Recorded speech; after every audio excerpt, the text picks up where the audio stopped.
Good afternoon. Welcome. It is the Daily Live. John and myself.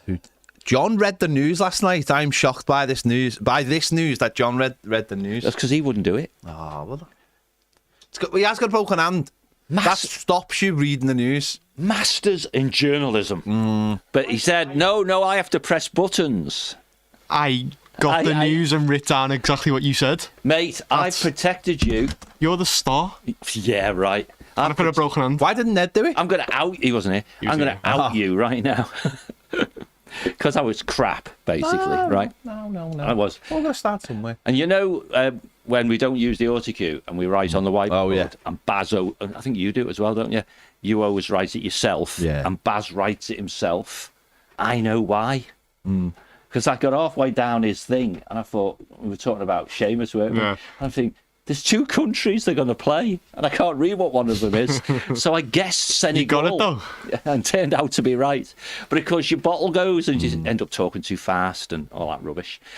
I thought you would have demanded him to use the prompter. Well, we were a bit strapped for time. See, that's what happens, John. Yeah. That's what happens. You get strapped for time. You just go, I can just write this down. Yeah. Just don't get anyone. No, to write he it down. took a long time to write it down. Oh, okay. We've only got one hand. Give him his due. He said, I can put it up there if you want. Yeah. And I said, well, you've taken the time to write it. James now. broke his hand on holiday. Yeah. What did you do? Fall into a pool? No, I fell getting out of a pool. You fell getting out of a pool. And I whacked my hand on, like... It was either like a table leg or, like a umbrella. Like it went in Had between you my drunk at fingers. this point? Not excessively. Okay. I don't know what that is. I don't know what excessively There means might to have you. been a few, but that wasn't what made me fall. It was just me Okay. being clumsy. No, and I slipping. wasn't thinking of the fall. I was thinking more of the pain. Oh no, I thought I like dislocated me fingers and everything. When was this? A week ago yesterday when I done it. And you bothered to go to the hospital last night? I was here representing for Toffee TV. He was. Yeah. He was. I had the keys to get in yesterday and get out. Oh, of course. And then the first day I couldn't miss the corner. Well, couldn't miss the quarter. Oh, he's got all the reasons now. But No, he he went down his pecking order. To be fair, it's like the act, like that. Honestly, went to good. Because I said to Baz just before he went off to Goodison, right, that when we were doing the phone in, Yeah. you were sat over there like this. And I said to Baz, I said, I don't know what was up with him, whether he's sort of getting the reaction to arriving home at stupid o'clock, coming in, being tired. He said, no, he's in bloody pain, he's broke his hand. Yeah. But I'm strapped up now. Yeah. And he went to hospital, and How long were you there? He had to diagnose himself. Yeah. Oh, yeah, because they said it was fine or something. Yeah, he said it was fine, but then I went, what? I pointed What's on the this thing X-ray. here sticking out? What's sticking out there? And he's like, oh, yeah. And then he had to redo it all, and I had to wait for another hour. So how long were you there in total? About 3.5 hours. That's not bad, that, is Yeah. it? It's not But great. the waiting room was empty that I was in. So I it was see. just, yeah. Did you? He's never been to an A&E before. That was my first time. Never been to an A&E. Mate, So I think that's fantastic. The next time you go, it'll be a lot longer than that. Did when they called your name and it was just for the triage? Did you get excited that was it? Yeah. Yeah. I They had always to give like get phone you on numbers and that. everything because they didn't have any phone numbers for me or like people they have to ring if something goes Are wrong. you like Jason Bourne? Are you not on the grid? Never. I gave my name, my address, and I had to give like my mum's number, my number, and yeah. Incredible They'll be stuff. on the internet soon. Everton have announced some plans, John, for Sunday. Two hosts, Gethin Jones, who I have already seen people saying, is it the ex-Everton defender, Jones, Gethin the Jones, who's now a Bolton player and also an Australian it's international? No, it's not. It's a guy who It's on BBC, isn't he? is an Evertonian and works on the BBC. Does the 9:30 slot on BBC. On the morning. 9:30 in the morning, yeah. So after the breakfast, so their version of like this morning, Oh, okay. basically. Do people watch that telly? I don't even know there's a 9:30 in a day. Okay. Well, we know. You don't know there's two. He used to do a 12 radio show, funny enough, with Dave Vitti as well. He used to Did do a he? radio show with Dave Vitti, so Dave knows him. And joining him will be Tony Bellew, Okay. obviously Evertonian. End of an era ceremony, which, yeah, it's going to be. And it presents that, if I remember correctly, I only saw it on social media. It was something like the players waving them, saying goodbye, sort of thing. So, which would be a traditional last home game type thing, but obviously it's going to be a lot more than that, isn't it? Yeah, it's going The to game be. will finish. They'll all disappear. They'll all come out. again to say thank you and all that stuff, but then a bit more of an extended version. Yeah, it says special guests, live musical performance, and specially curated big screen content as we give the grand old lady a fitting send off. So obviously, the plan is the game finishes. Everyone does the little as their emotional moments. Then they go and get a drink. The lads go and get a drink, bring the drink back, and then. So I don't know what time exactly it's all going to kick off, as in this bit part of it. But you can't get a drink after 2:45. Most of us won't get a drink, full stop. No, I won't be getting a drink. No, I mean generally. Can you imagine? I mean, the park end just emptying while people go for a drink. Wasn't the park end just empty anyway? Don't be facetious. There's some effing irritants on social media who go a bit too far on the old, the park end dars and all that. Yeah. And you just want to go and say, lads, you weren't even an idea in your parents' head when I was on the Gladys Street. Right? It's not their fault. No, of course it's not. Of course it's not. Of course it's not. But it shouldn't be them and us. It's all. I don't think it is a them and us. I just think people believe the park end sometimes empties a little bit early.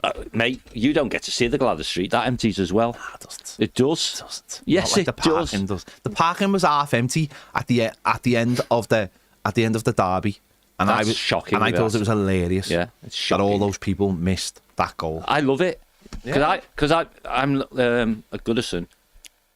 1, 2, 3, third one in from the alleyway. Yeah. And Hey, by the way, you're gonna miss the winner. By the you're gonna miss the equaliser. By the way, while you're saying this, I did out the guy who sits next to me, Sev, that he left at the. I did out him on the show. You even knew his name. And every game now he says to me, "I'm going, but I'm only going up there, and I'm staying till the final whistle, and then I'm just getting in my position." He tells me every game now. So I've outed my own. I've outed people around me in the Gladys Street. Total exposure. There we go. Because try to be honest. I've done that once. Okay. Once. Yeah, I think everyone's done it once. Position themselves in the ground. And if Baz was here, he'd be able to tell me the date. It's when we got battered at home by Bolton. 4-1. I thought it was 4-0, but Or whatever. maybe 4 4-0. something. Yeah. 4 something. I think it was. Was it December or November? I don't know. All I know is I may have been on holiday or I may have been away with work and all that jazz. I'd done what you do, which is killed myself to get to the ground. Yeah. We were complete and utter cack. Yeah, we were. Yeah. And I never leave early. But and I was front row up at Gladys in those days, and I thought I'm just getting at the top of the stairs, ready to get out of the effing place as soon as the whistle goes. But that was the one and only time. Yeah. But there's a guy on our row. He always arrives. It must be a bit like Baz is arriving at 2 minutes to 3 type person, isn't he? Never get that either. But he's like halfway along the row, because we're at this end, we all have to get up. And then he goes early at half time, and then he comes back late after half time, and then he goes early at the end. But he might, as you say, he has to get off to get home, sort of thing. Flit. There's people who sit in the seats next to us if the people in them haven't got them, and they'll turn up for the first half, and then you don't see them in the second half. It's weird. It's just dead weird. It's like they've obviously met the mates at half time, and the mates are going, "Oh, there's a seat by me" or something. But it happens quite a lot. So we're all different. So that's all we know anyway. That's all we know about Sunday. There's no more details. I'll be honest, I don't even know if I would have given those details out. I might have made it. I might have just kept it all under wraps till Sunday. Right, and then once you're all in the ground, gives nobody anything to moan about. Yeah.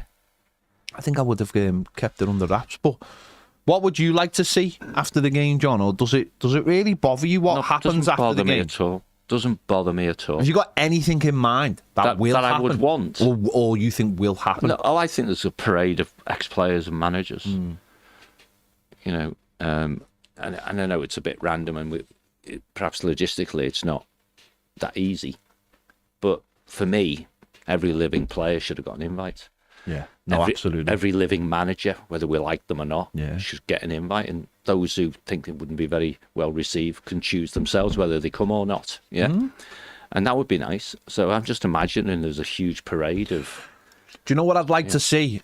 Just while you were saying that, I was thinking in my head. What I would love to see though is, and I think this might happen, but wouldn't it be lovely if we could have groups It was December, that Bolton thing. Was it 2008? 2005. Oh, was it 5? Yeah. I thought it was later than that. Just the 20 years ago. Yeah. Just the 20 years ago. Mad. Sorry.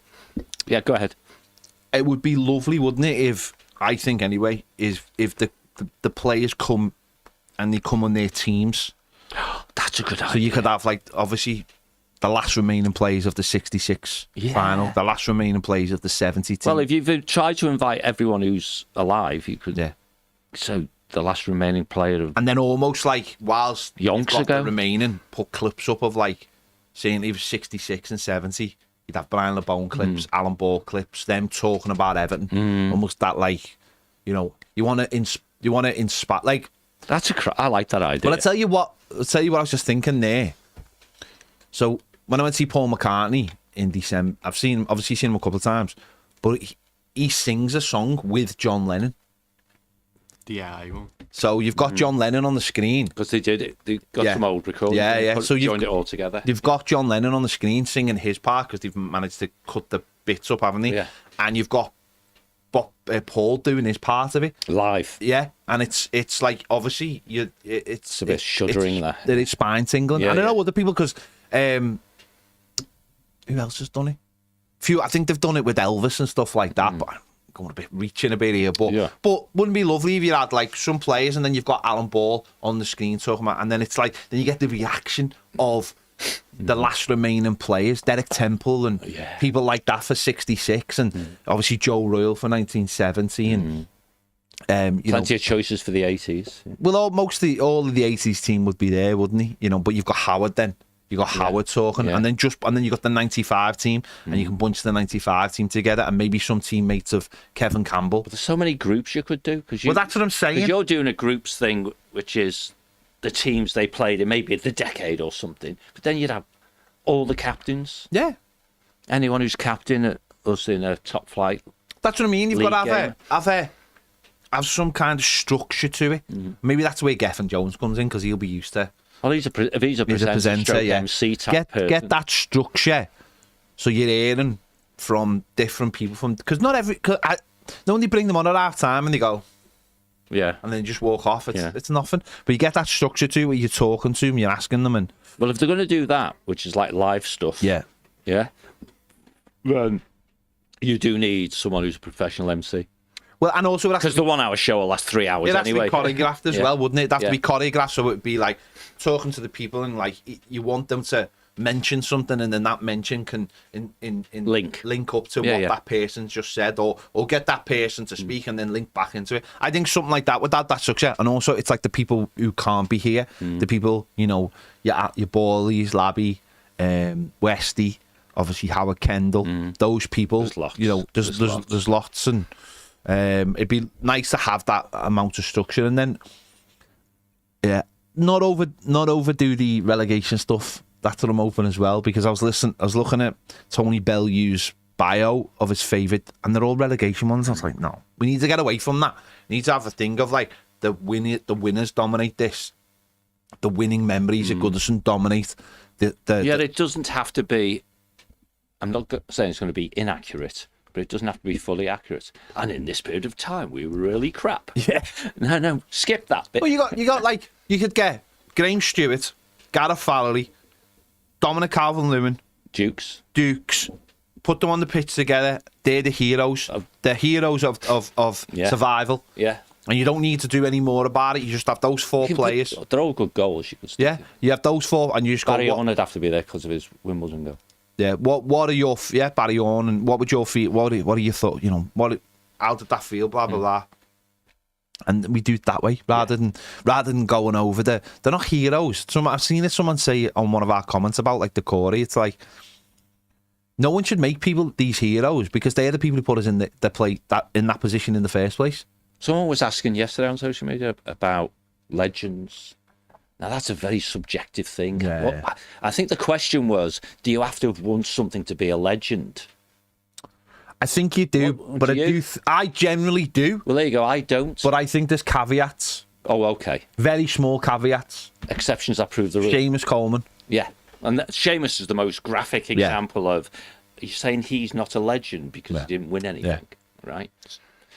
But But he's a legend to me because basically his entire career at one club, captain, run through a brick wall. No, how everyone talks about him. He is a legend. He is modern day legend. Other people laugh like Cahill and people like that at their legends. I get that, but for me, who saw the best of Everton, even though I was very, very young, and obviously today is the 40th anniversary of the European Cup Winners' Cup. Yeah, it is today. Which made me laugh because Rapid Vienna are celebrating it. Are celebrating losing, and I've put out the tracky top and the scarf, and I want the scarf, and you can't buy it, but it's like, well, you can't buy it on its own, so it's 90. You gotta get rid of it. It's €90, right? So you get the tracky top, bring the scarf for us. No, Let's do it. It's 90. They're celebrating the fact that they've won, and I was thinking to myself last night, we're not even put out of range of celebrating that we've won it. I think sometimes we get embarrassed by stuff like that. Well, people do, because there's a thing about how often when you're trying to look forward, could or should you celebrate past successes? Yeah. And clearly Sunday is one for that, because it is going to be some montage or whatever you want to call it. But yeah, it's like Everton won't almost fail to celebrate 95 because it is the last time we won something. Yeah. Which that's terrible. That's not right. Those people won that trophy and they deserve to be celebrated because they are the last people who won a trophy for Everton, not the other way round. Did you watch, or have you had the chance to watch Alan's? I have not had the chance yet because it only come on last night, and obviously I was busy yesterday with my wife's birthday and stuff, so I've not had the chance. I finally got it downloaded on Sky last night. It's on YouTube as well, but I don't know how. It's different. It seems shorter on YouTube. On YouTube, because I spoke to Alan, and he said because of all the copyright issues and stuff, some of the musics are different. Yeah. And so because I've seen it, I've watched it on YouTube. I've got it on Sky ready to go. But he says the Sky version is much better. Yeah, I'll watch the Sky, and I'll be. I'm got the old surround sound on and all that, you know. I only went on it last night because there is a clip of me, obviously, with Kevin Campbell. And I've told the story before. That is the last time I ever met Kevin Campbell. Really?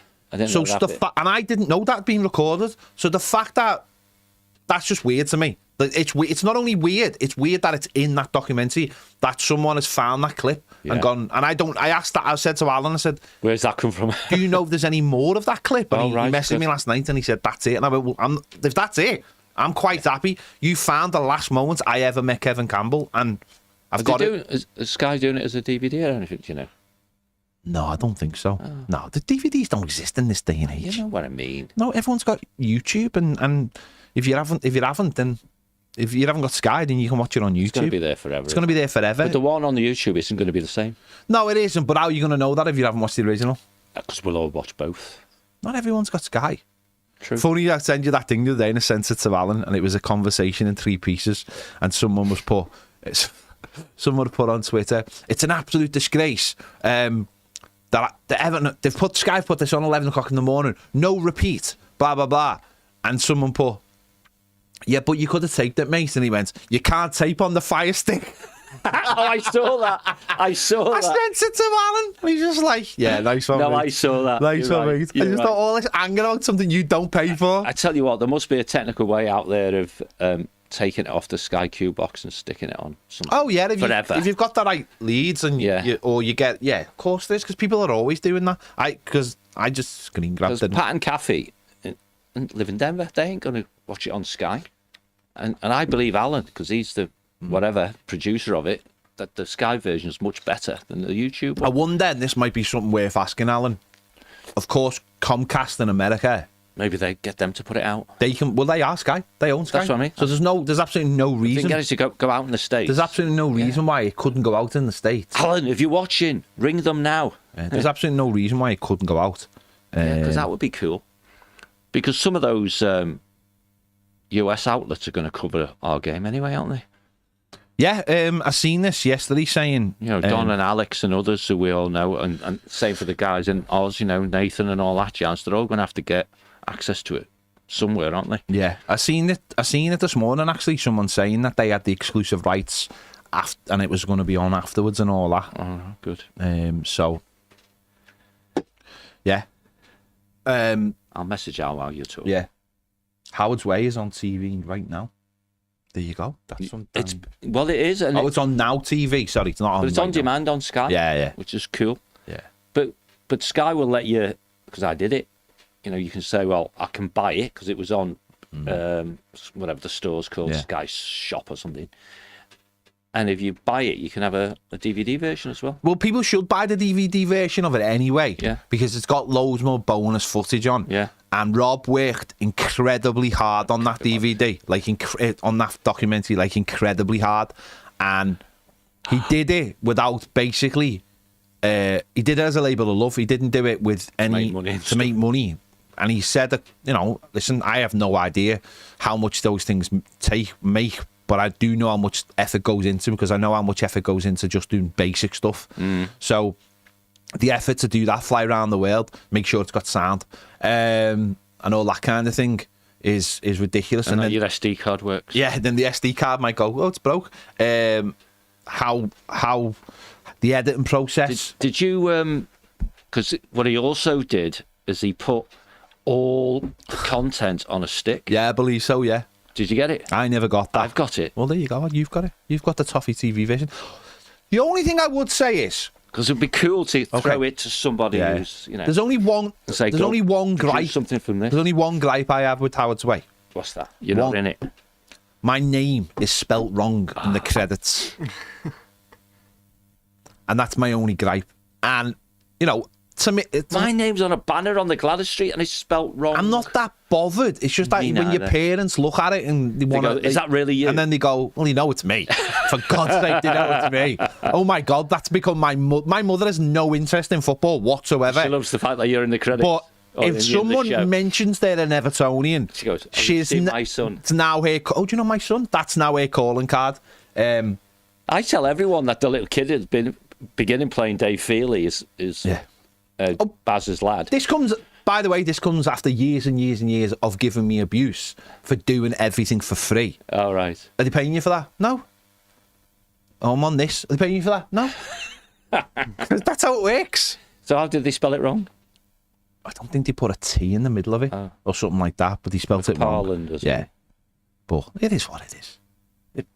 Not that bothered, but anyway, it's incredible. Get the credits of Howard's Way. It's incredibly hard work, and he didn't know whether he was going to make any money on it or anything.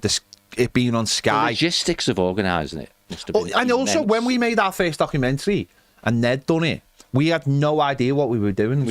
Some would say we still don't. No, we didn't. But Ned, we put that together ourselves, and we sent it to Rob, and he gave us some brilliant feedback on.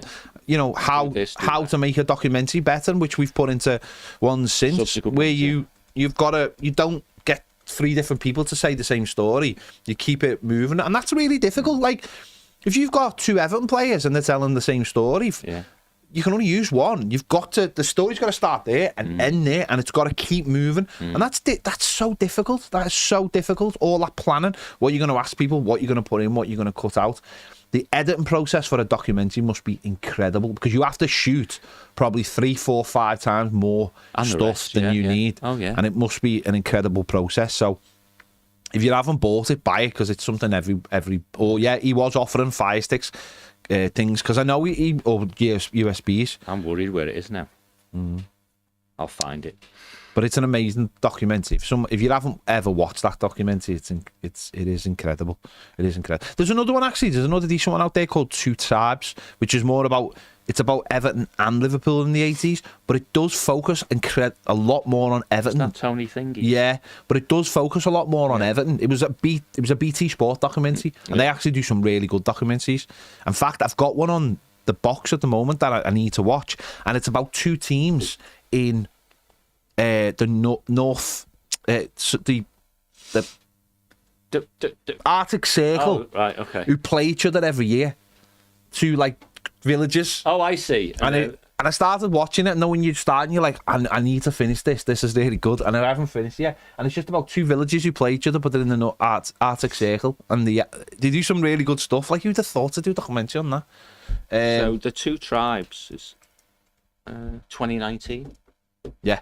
TV movie. Yeah. 7.3 on IMDb, which generally means it's good, even if it's not your. It's got a lot more politics and stuff in it as well. It's about because politics. That's how Tony would have covered it. It's got a lot of the politics of the city, but it does focus on Everton. I've never seen it. A lot more than it focuses on Liverpool. Yeah. It's really good. It's really good. Have to find out where it's available now. Two Tribes, it's called. Yeah, Two Tribes. Just looking, yeah. I think it might be still. I think I've still got it saved on my Skybox. Oh no, I haven't. I've had a new Skybox since then. So you watched it previously on BT on Sky. yeah, it was BT on it was on Sky. BT on. See, that's the only problem. It might be on Discovery. It might be on the Discovery app. If it's gone from BT to TNT. Because it's to TNT Discovery. now, isn't Yeah, it? So it's all Discovery and all the stuff's on the app.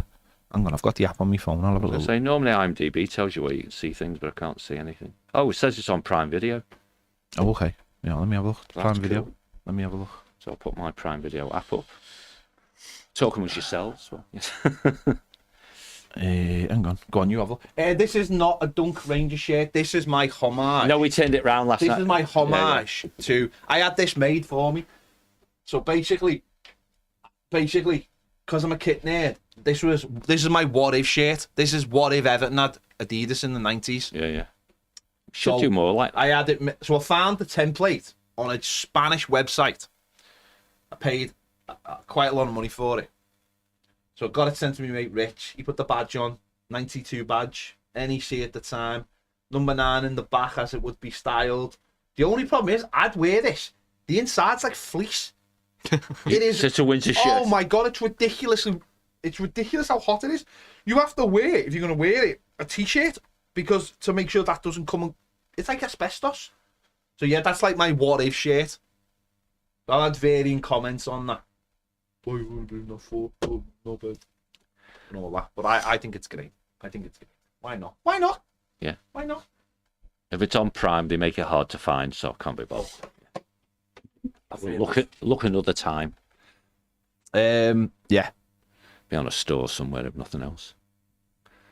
Just Google 2 Tribes. Yeah, that's what I'm going to do now. 2 Tribes. When they go to war, mate. 2 Tribes. Liverpool and Everton documentary. See, they should just put it on YouTube. It's on Vimeo. The full thing's on Vimeo. Right? The full thing is on Vimeo. I don't know if you have to pay for it or what, but you just have to. Why on Vimeo? I think because Vimeo is basically a place where you can steal stuff and upload it. Oh, okay. But see, that would if that should be on YouTube. That would make sense if that was on YouTube, because they could basically just monetize that and leave it, and people would just watch it. It's allegedly been on Beeb as well. No, I don't think it's been on the BBC. I'm just wondering. Right, It's a UK. different version of 2 Tribes. Two Tribes isn't a great name, is it? When you're trying to find it, it's a great name. It is available on Amazon. Well, that's what I But got. do you so have to that's what I pay couldn't for find. it on I Amazon? couldn't find it. Okay. But I will. Well, I've never seen it, so I will clearly hunt it is down. good. It is good.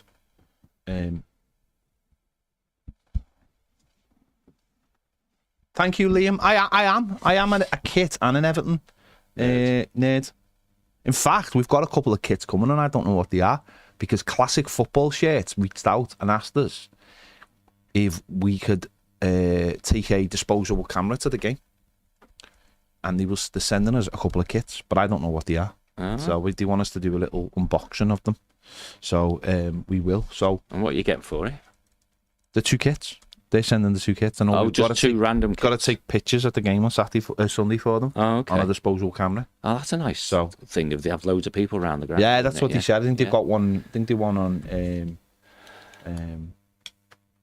Basil have to have one because he's on the halfway line. I'm sure there are demand for DVDs out there and Blu-rays. I don't buy them myself anymore personally, because My DVD player's in a cupboard, so that tells you. I've got I've still got. I got all of the Avengers film, all the Marvel films up till, I've got hundreds of DVDs. and then some of them are still in the wrapper, because once Disney Plus come, it was like there's no point buying Well, I've anymore. got stuff in wrappers. There's no point You buying don't that. use DVDs for games anymore as well, do you? No, Mostly just download I do it. sometimes if I go and buy second-hand ones. My Xbox physically doesn't have a disc thing anymore. That's because you have an Xbox, and that's if you have a PlayStation, you can have with or without. I reckon that's one of the reasons your hand broke. Your hand can't broke play it. on purpose so that it didn't have to play Xbox anymore. I've got enough. Okay. movement here. Because I moved my PS5 to Wales Yeah. to use as a Sky thing, Skybox. yeah, as much as anything else. And I was thinking, where's my Football Manager thingy DVD? And I didn't get one, did I? Because I just did it Digital. digitally, yeah. But no, the other thing they do now is on some of the games, if you've got older games and they update the games, you have to have the disc in to play the older game, which is weird. Oh, because they're taking the base. So it's like, no, they're basically going, if you buy it, it's almost like they want proof that you bought the original, so they'll update a game and say, the update... Oh, sorry, the update's free. So what they've done, no, the update might be like a $5 or a $10. Cheap. So what they do is they say, we've got this, so The Last of Us, we've got The Last of Us. Yeah. And they're going, right, this is one of the most amazing games ever, we're going to update it. Like they would with a lot of different things. And they go, but it's a $5, but you've got to have proof. So you've got to have your disc in the PlayStation to prove that you bought it originally. So, but you could probably just go to the shop and buy one for like a $5 and then pay the extra $5. But they don't care if they sold one. Yeah. So yeah, I mean, what's everyone's thoughts on Sunday? Is there anything anyone particular? Is any band anyone wants to particularly see?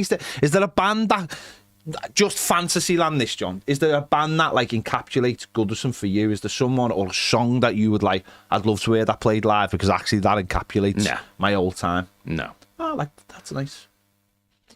Farm would be good. They're Reds though, aren't they? No.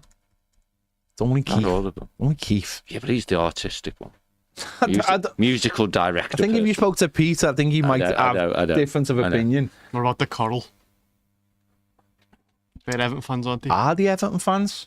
See, when people say Everton fans, and then I go, well, where's the proof? Yeah. Where's the actual proof? But if you go through songs, there's, like someone said to me, when did they say it? This morning, I think. No, Thingy of the Blues, Mighty Well, and all that. Yeah. But Wiley's a shite, isn't he? So it's not. Yeah, I mean, yeah. Pizza. He's a Red. Yeah. And he obviously sung that, and he sung Heart as Big as Liverpool, which I actually loved. He played that at my nan's funeral. And then if you get like Echo, then McCulloch's a Red. Yeah. You know. So. But they're all like. It's just after being McCartney. They're all seen as Reds, aren't like red bands, aren't they? They might have one member who's a blue, but they're all seen as like. Because Will Sargent's clearly a blue. Echo, but so's the lead singer. Yeah, people remember. Yeah, and they're the ones they have on the different things, won't they? You know, so. I mean, there's obviously a rumour that it's going to be the Lars, but it's not. John Powell's a big Red. So it'd only be Lee Mavis. So Lee Mavis could sing them because they're his songs. Well, if he turns up. But he's a recluse. Yeah. He doesn't do much. He doesn't want to go out. He doesn't do much. So would he be tempted to come on and sing a couple of songs? I don't know. Someone in the comments said Elton John. See, Elton John's an interesting one, isn't he? Because you could see Elton doing it for the right amount of money. Yeah. You could see it. A lot of money. Be a lot of money, but you could see him doing it. And of course, he has a weird link to Everton because we played them in the cup final in '84. Yeah, Watford, yeah. You know what I mean? Chair or owner, even, wasn't he? He was the owner, and obviously there was the sign, sign saying it. Say sorry, couldn't we? It always seems to be the hardest word. Yeah. Thank you for picking up on that. Yeah. So what's the last song? I don't know. What would be the last song? See, this is the other thing about it. Everton have got to get this right. Don't go too early. Like you got to build, haven't you? Do they play songs straight on the final whistle? What they do on the final whistle, knowing that there's going to be that's going to be the emotional moment for everyone, and then there's going to be like it's going to stop. Get yourself going, and then go down, get a drink, and then build it up again almost. So it could be like a last song and then another last song. But I wonder whether it'll be the last song will be something that is played by a band. There'll only be one last song, won't there? Yeah. Because that's feels weird saying that though, doesn't it? Like at a football stadium, wondering or not even maybe worrying about what the last song was going to be, even though it really shouldn't matter, but it does because it all plays into it, doesn't it? It's weird. There's that video of the Wombat singing "It's a Grand Old Team" from a few months ago. Yeah, but that they don't. Again, that's not something. Grand Old Team I never feel any emotion to the. No, I know, but I'm just saying they must have Everton fans of the ones. Yeah. Well, maybe all of them are Everton from Liverpool, aren't? Or isn't like two of them from Liverpool, one's from like Sweden or somewhere weird like that. I'm not sure. But what the main lad is from Liverpool, I think, or and certainly I think they might have met in Liverpool as well. And one of their songs obviously references Liverpool as well. Back in Liverpool. Yeah. you go. Well, the 1878 did a great banner, but if they played the actual song, For which links with the lyrics, there are places I remember. Oh, the Beatles, yeah. My Life, is it called? I'll be honest. That telly's gone off for some reason. That would wipe us all out. I cried. I'll tell you, I cried my eyes out. They played that. So I was in. In My Life? I was in Central Park. Right. December the 8th. My birthday. Obviously the anniversary of John Lennon getting shot, and they meet. Everyone should go and do this if you can. By the way, so on the anniversary, they meet by where Strawberry Fields is in Central Park. A band and people just come. And they take requests, and people will be there, and they'll say, "Oh, I'm from Liverpool. I'm from this place. Oh, can you play this?" And they played that, and I was just like, "Oh my god!" I was gone. I couldn't read the lyrics this morning. I was gone, and that was just go read the lyrics like the first 4 lines or something, and imagine that's on Sunday afternoon.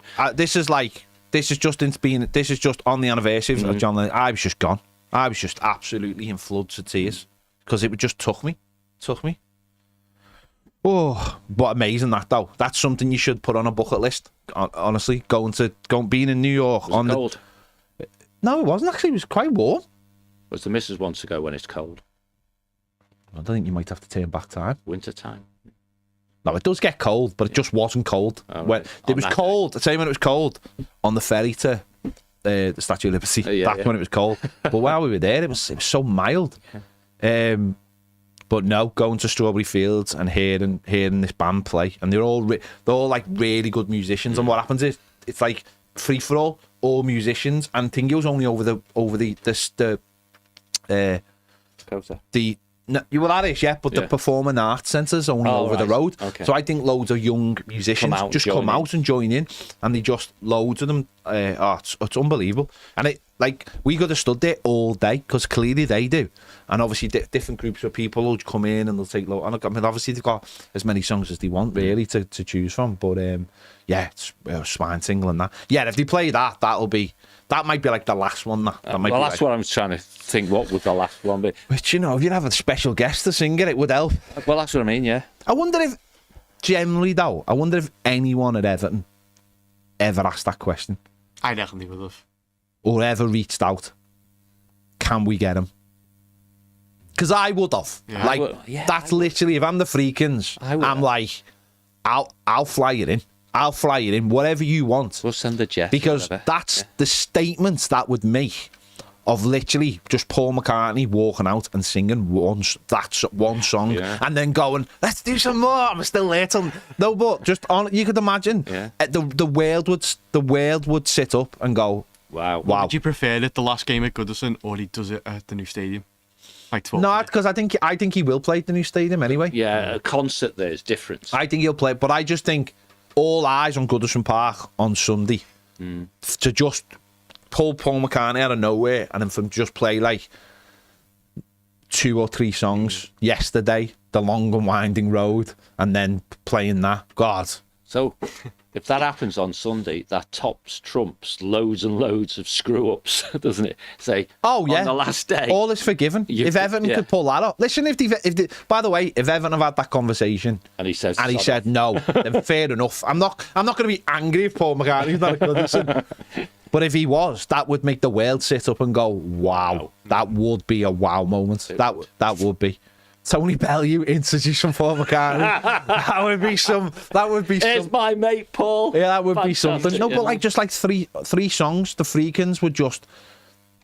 And maybe what you do is you write a contract that says we'll give you 5 nights at the new stadium, not this summer, the summer after. Whenever. Yeah, 5 nights. Play them all out. They'll all be sold out. You'll earn an absolute fortune, and because we want you to play a 3-song set and see out Goodison. I mean, listen, we know he's not this big football guy, because I think it's very hard to be maybe the greatest living musician and dedicate your life to something like that and go, oh no, I've got to be at Goodison on Saturday as well. I don't think you can do that as a if you're top of anything. I don't think you can say I'm a fan of this or a fan of that, but I don't think any of them really do. I think you've got to dedicate your life, haven't you, to whatever you're doing. But if he was there, Everton I'd just be like, hats off to you, you've absolutely smashed this. You've, yeah. So, do I think it's going to happen? No. No. Do I think maybe someone's had a conversation? I Yeah, think so, maybe. yeah. Hopefully. Yeah. Because I think that's what Everton should. That's what Everton should aspire to. Yeah. Let's have the conversation and let's try and convince them. What would it take? What would it take to get you here? Take X amount. All right, go to the owner and see what he says. But who knows? Maybe it'd be great, wouldn't it? Let's get some comments. Gary Ward says howdy. Hello, Gary Ward. Jimmy K says hoping we broke 100k. Well, we are on 54 away. Oh, we need it below 50, don't we? What are we on? 54 to go, yeah? Yeah. So Okay. we've got it below 50 to go. Maybe. We can. It better. Do you know what? This better not be winning the league because another team lost their game situation. Do you know what I mean? It happens in the middle of the night. Oh, I see. Do you Possibly, know, yeah. You know, like when you see them all in a pub waiting Because for the numbers went well last night, Yeah. which means the Aussies and co were doing it, yeah? Yeah, I was pushing the Yanks last night. Yeah. Just not stop tomorrow until we reach it. Yeah. Maybe. Come in at 9. Sounds like a good idea. Yeah. No, I mean, for those numbers, it probably will happen while we're not on air. Yeah. Maybe if we get really close to it later on, we come back on live. Like, you know what I mean? So we're staying until this Yeah, we're clicks staying over. till it goes over. Yeah. Paul Robinson said it would be easy to be a little cynical and appear unbothered, but I really think this is a day that should be fully embraced. It won't happen again. No, absolutely. Spot on, mate. What time are you getting there Sunday, John? 9ish. Yeah, I'm picking my brother-in-law up at 8:30. Yeah.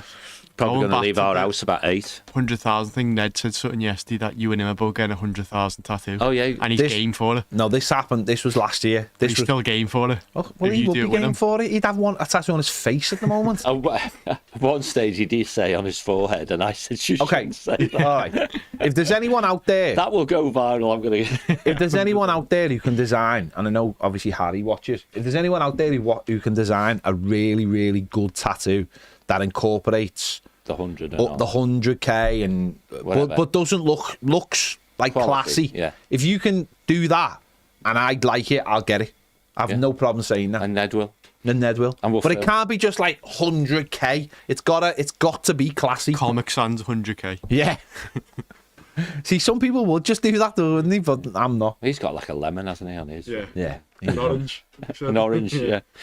Fair play to him. He was telling us yesterday how I've lost 20 kilos in weight and I've put on 10 kilos of muscle. Yeah. Fair play. He's out of practice though. He wasn't full mad. He was. That's answering the phones though to like Yeah. rich people or whatever. Yeah. That's what it He is. had Premier customers as well. Oh yeah, we Talking about ribbed him Premier a couple of times. He talked about customers. He says I answered the phone to Premier customers. Fair play to him. Fair play. No. So yeah, our fate. James, you're going down beforehand, aren't you? Yeah. So you getting down there? What, the coach welcomes to 10, innit? Yeah. It's probably leave man about 9:30. Yeah. Maybe. Because you're around the corner, aren't you? Yeah. Yeah. So I think a lot of people are fully embracing the day. Definitely. It's going to be a long day. It's going to be a very long day. Yeah. Might need somewhere to get my head down. It's like 11, half 10, half 11. Because that was always the thing with the bus welcomes the last time. Like the Chelsea all game the and that next was like 2 hours to that kick bit off. till kick off and Yeah. you're like, what do we do now? And all the adrenaline's gone. Yeah. Yeah, what do we do now? That's going to be a hell of a welcome. Yeah. It really is. This is what I was saying about like Everton doing it themselves, doing a cup final day on YouTube, get a drone and all that, get up in the air, film it all live, put it on YouTube. Nowhere else is doing that. No one else is going to. All right, it'll be recorded and TNT will show it here. Obviously, after the fact, but imagine if they'd done it live, it'd be brilliant. Because the week after, we're going to see a version of that from someone else.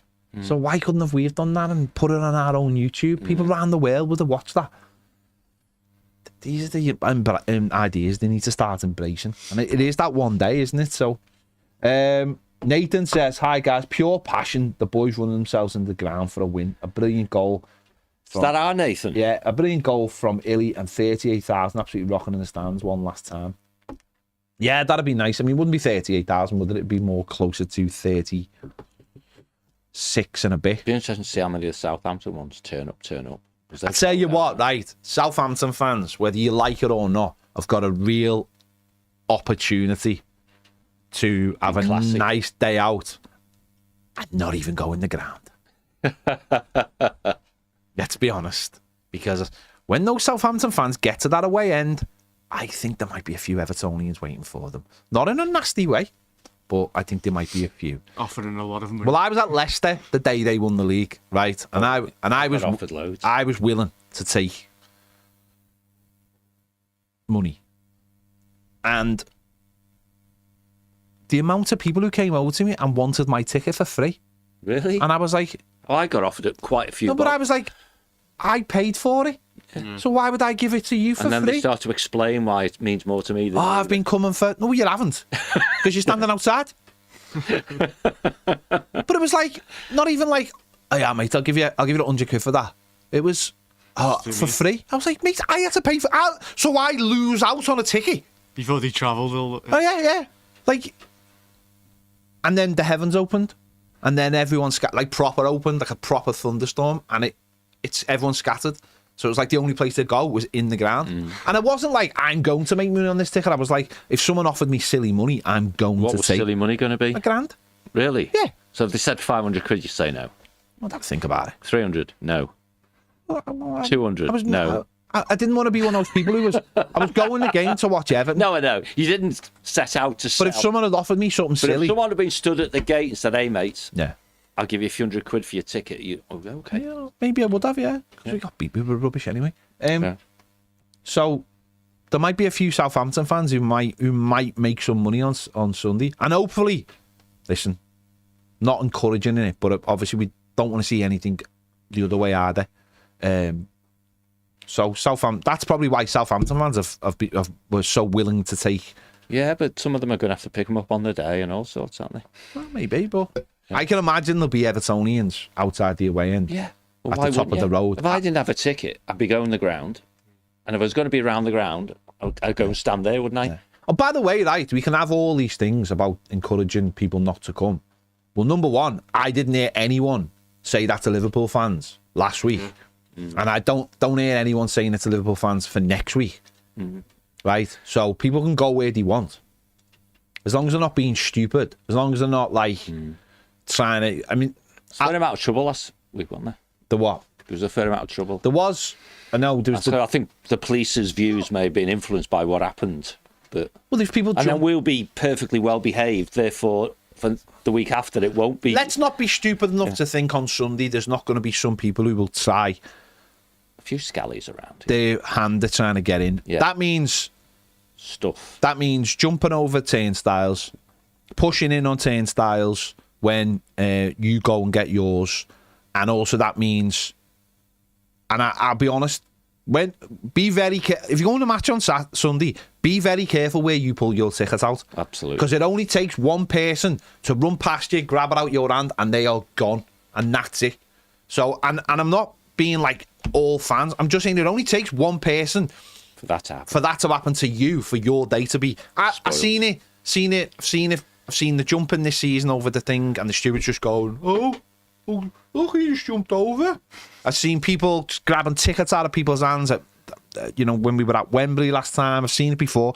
We don't live in a utopian society. These things will try and happen. So everyone should be very careful. And on the flip side of that, there'll be lots of people at the game. We know there will. And instead of burying their heads in the sand, people should be prepared for it. I personally think a screen should have been set up in the park. Yeah, I think a screen should have been set up in the park. Drag a lot of people away. People away from the ground, over in the park. Because what happens is, and this is good policing, by the way, if you've got people in one area, it's a lot easier to deal with them. Yeah. Right? Because not everyone can fit in the Winslow, not everyone can fit in the Brick, the Spello, wherever. I'd have put a big screen up for it. I think that the council should have paid for that. Yeah. Make it so that anyone who does go, there's somewhere for them to go during the game. They can go and get their cans and God knows what else. But you can keep an eye on them then. Of course it is, yeah. And they know when they come down that there's somewhere for them to go. And you know what? You could have kept that screen up for another week and left it for Liverpool fans. True. And I think that's probably more on the council. Because you can't bury your head in these situations. There are going to be thousands of Evertonians and there's going to be thousands of Liverpool fans the week after. And you can't bury in your head. You just know these things. See, all that in a way then leads towards, what's the odds the kickoff's delayed? I doubt it. Just with the TV. I doubt it, and everything that's getting knocked on afterwards. But there's an idea, isn't it, of like, well, if you encourage people to come, you're making things worse. And it's like, that's not how the world works. You've got to have plans for thousands of people. If you believe that saying don't come unless you've got a ticket means, oh, okay, I'll stay at home then. Yeah. Then job done. If you know that the reality is they're going to come anyway, yeah, get them to come to where you want them to be. Yeah, because the fan zones... Do your coach welcome and then go watch it all on on a big, massive screen and have a party. The fan zone clearly isn't big enough. No, it's a few hundreds. And it would be a safety hazard. Yeah. Now, there is a screen there, so they're obviously going to have to make the decision. Nothing's going on it, aren't they? Yeah, otherwise, you'll have all the people meeting. That screen obviously will be used for up to normal pre-match stuff. But I think if... But come off 11. There's big events happening, big events will happen in the city all the time. And I think people will come in. You've just got to be prepared for that. These next, as I said, you could have just you could have set a screen up. All right, maybe don't leave it there all week, but what you do is you just say, if you're coming to watch these two matches. Now, again, I don't know about the rights situation as well. People probably go to me, can't do that because of the rights. You can't have a screen on when it's on. Well, I don't know. It's once every 100. You speak to the TV networks and say, listen. For England games, don't they? Where they have like big stuff. And no, they do. But I'm just talking about because both games one will be on Sky, one will be on TNT.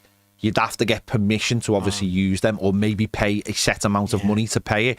But that's up to the city council. Or you get a let on it. This could have been a massive opportunity, by the way, to have a fan zone in the park. Yeah. For the both that could have been arranged 6 weeks ago. Yeah. And could have had food and drink and things around it and make some money out of it. Because I'd like to think when the Euros come in 2028, there'll be a fan park. There's got to be like a fan park. Yeah. And I know last time in '96 there was a fan park on Stanley Park that you could only get in if you had a ticket. And that's fair enough. But you've got to be ready, haven't you? You've got to be ready. But they won't be ready, and then they'll kick off afterwards and say, this is because fans turned up. But there's no way to police it, is there? No. You can't check every ticket in the streets around Goodison. It's impossible. No. So, but it's Thursday, and we're saying this. So, it's going to be interesting. Yeah. Pip says, great interviews. What a channel. Thanks, Pip. Mark says, I expect a massive chorus of boos at some point. A pitch invader. The last goal to be a great team build-up, but a massive deflection and gets counted as an own goal. I don't think there'll be any booing. There might just be like a ceremonial boo for the referee. Oh, yes, definitely. Liam says, genius move by Everton getting Bellew to present the match after match entertainment. If you want to clear the place ASAP. He dragged you into that then, didn't he? Sort of coming. No, of course you do, because you're reading, but look, he's the lost place it. ASP, they couldn't have picked a better man. I'd rather watch an Istanbul watch along. Oh no, that's a step too far. That strong words from Liam D there. Jake Ablett says, Alan Myers, Rossi, Jules Warren, just to name a few who could have hosted the fans, would have we're talking about definitely Julie accepted before, that, but Tony Bellew instead. Look at the replies and the announcements on X. I know, I've seen them. Bob Penland says, quite simply, all I want is a win, ideally after 2 goals in the first 10 minutes. Michael Keeney says, John, you did well, still time for a career in journalism. Ian the Blue says, afternoon, I'm expecting nothing less than 3 points and not letting the emotions of it being the last game to get the better of everything. Concentrate on the most important thing, and that is going out on a high with hopefully a kick and score in the bag. Fed says in an answer to your video title, trouble-free, incident-free, happy, memorable and emotional day. A showing like against Leicester would be great fun. Seamus goal and a Pickford clean sheet. Also, great effort from John last night on the news. Thank you. Can we now get John's views on Kinnear's interview, assuming he's now watched it? Go on, John. What are your views on Kinnear's interview? I thought it was all right. Okay. Yeah. I think it was a curiosity to me because, well, I did it on the news thing. Talk too quick, right? So I thought he was talking too quickly. Okay. I think he come across a little bit nervous, which is not a bad thing because this is now a much, much bigger club than the ones he's worked for before. And I think it was very promising. Yeah. You know, the things he was saying, what he was saying, how he was saying it. I mean, I got it, and we had the good fortune the Piv was in, right? You know, when he was talking about the structure and how player identification is going to work and all that sort of stuff, then I was able to validate my understanding of it, and Piv was able to tell me, yes, that's how it's going to work. Yeah. But fundamentally, we're going to have, as we've been talking on the channel, you know, the two main men are going to be Angus and David. Yeah. And then you got all these people around them who do the analytics, find the players, give them options, and so on and so forth. So, yeah, I think it was really cool. Yeah. Yeah, fair enough. No, it seemed a good interview, and I did like the points where he was saying about when he mentioned like smaller clubs and stuff. And I was chatting, well, I think it was in our WhatsApp group last night. I found that really amusing because he didn't say they were small clubs, but he joined it one after the other, didn't it? And that was quite nice. Yeah. You know, people know he's clearly not a native-born Evertonian. Yeah.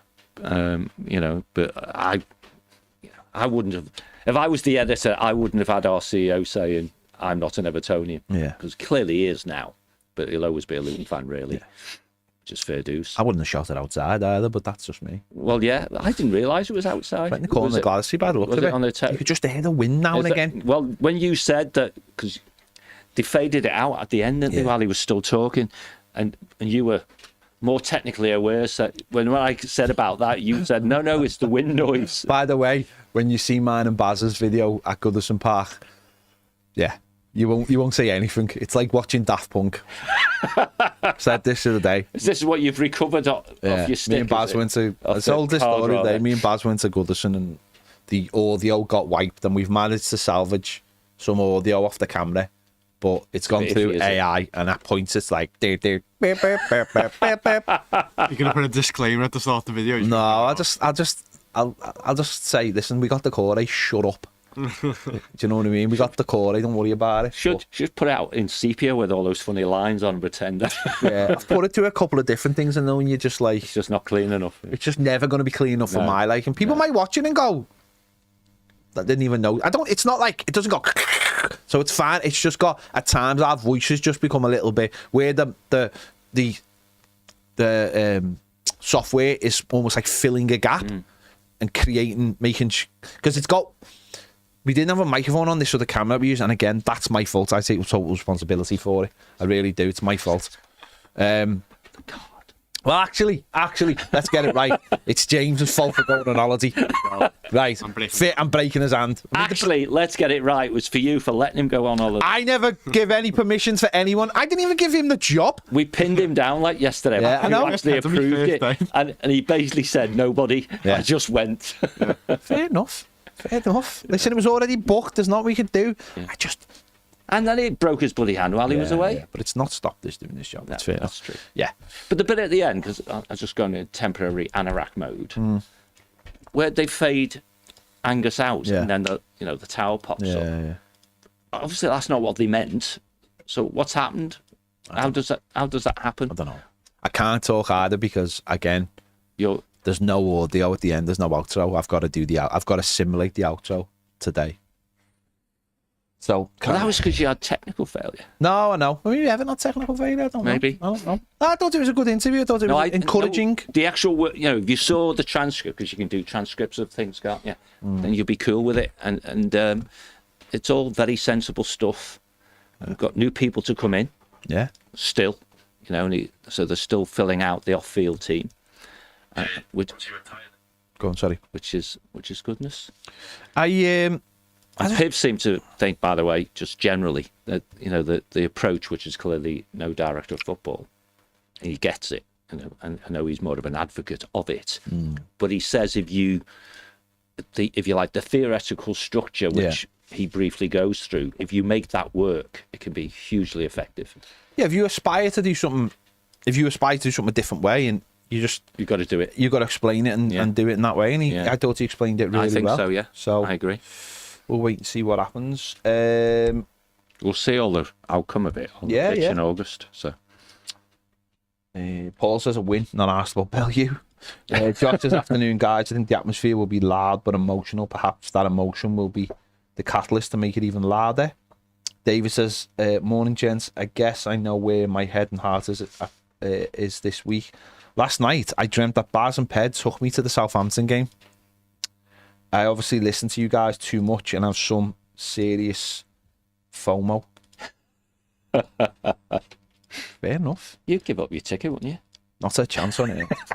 I'll take it for you. Not a chance on it. Jay Munsey says 100k getting hit live at 5 tonight. There's 50 to go. 50 to go. It will. Oh, no, 40. Oh, that's some 51. Some idiot. Someone's taking the mick, you know. Put it back on, whoever just took it off. Yeah, this is Harry Kane in a bar, isn't it? This is going to be Harry Kane in a bar.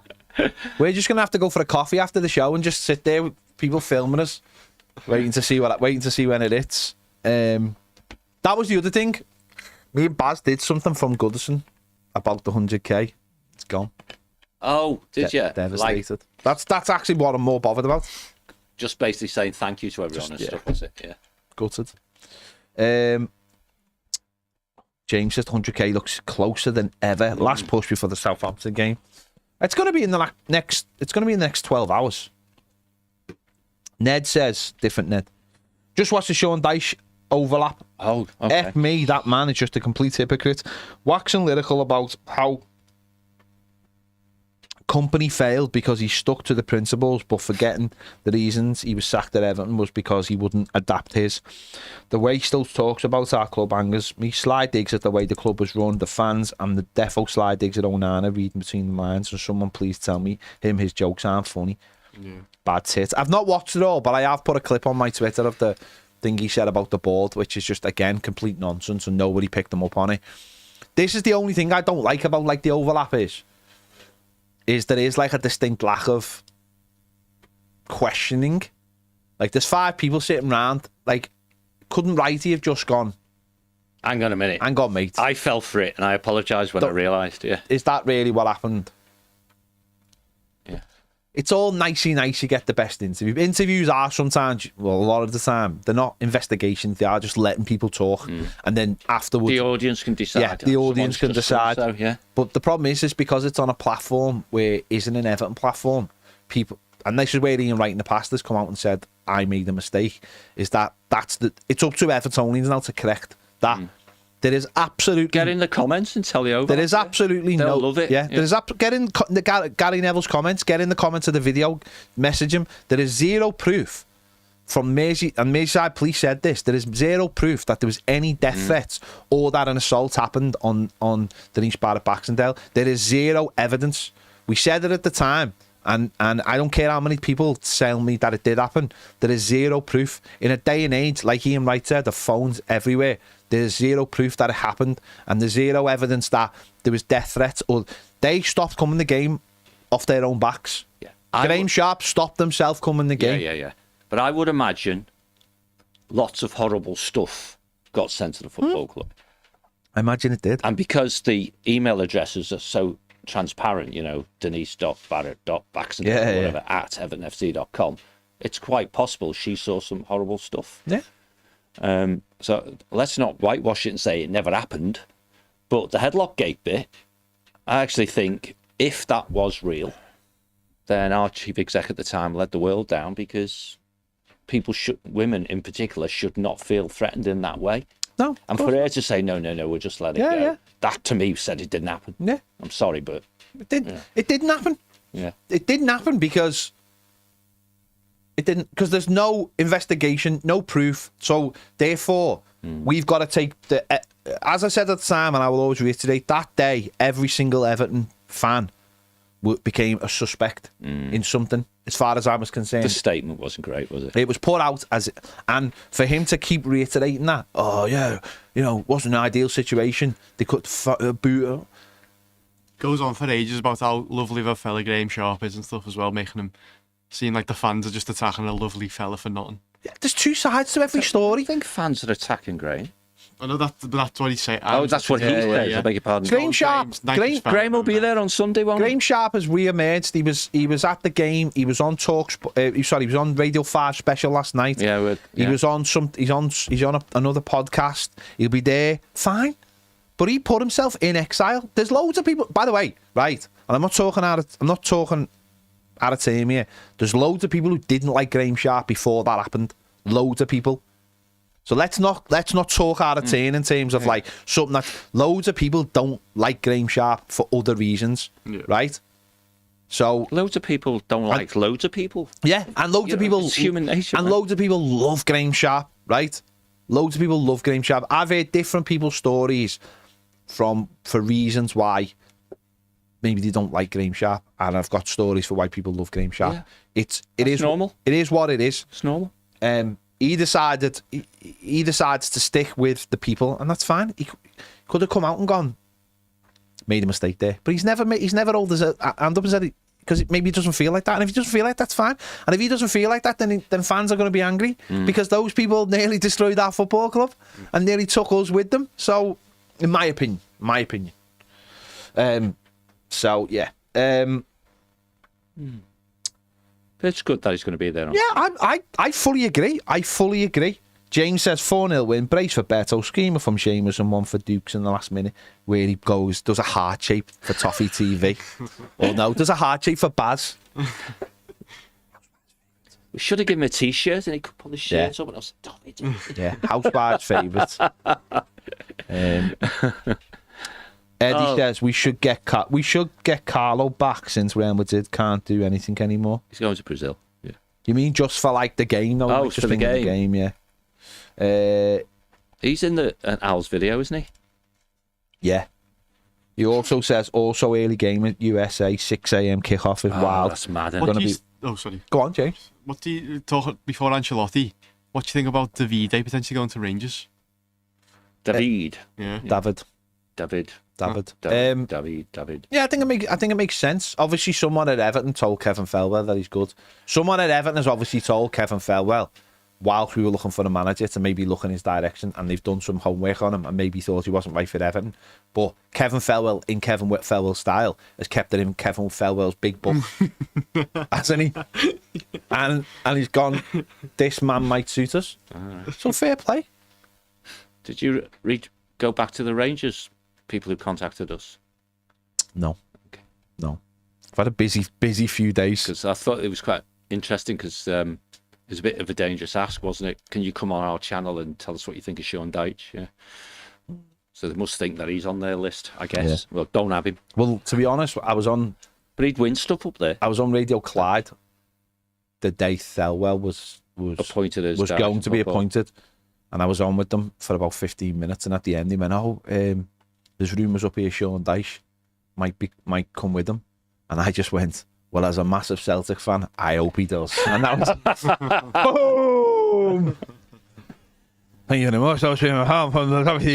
I'll see you later.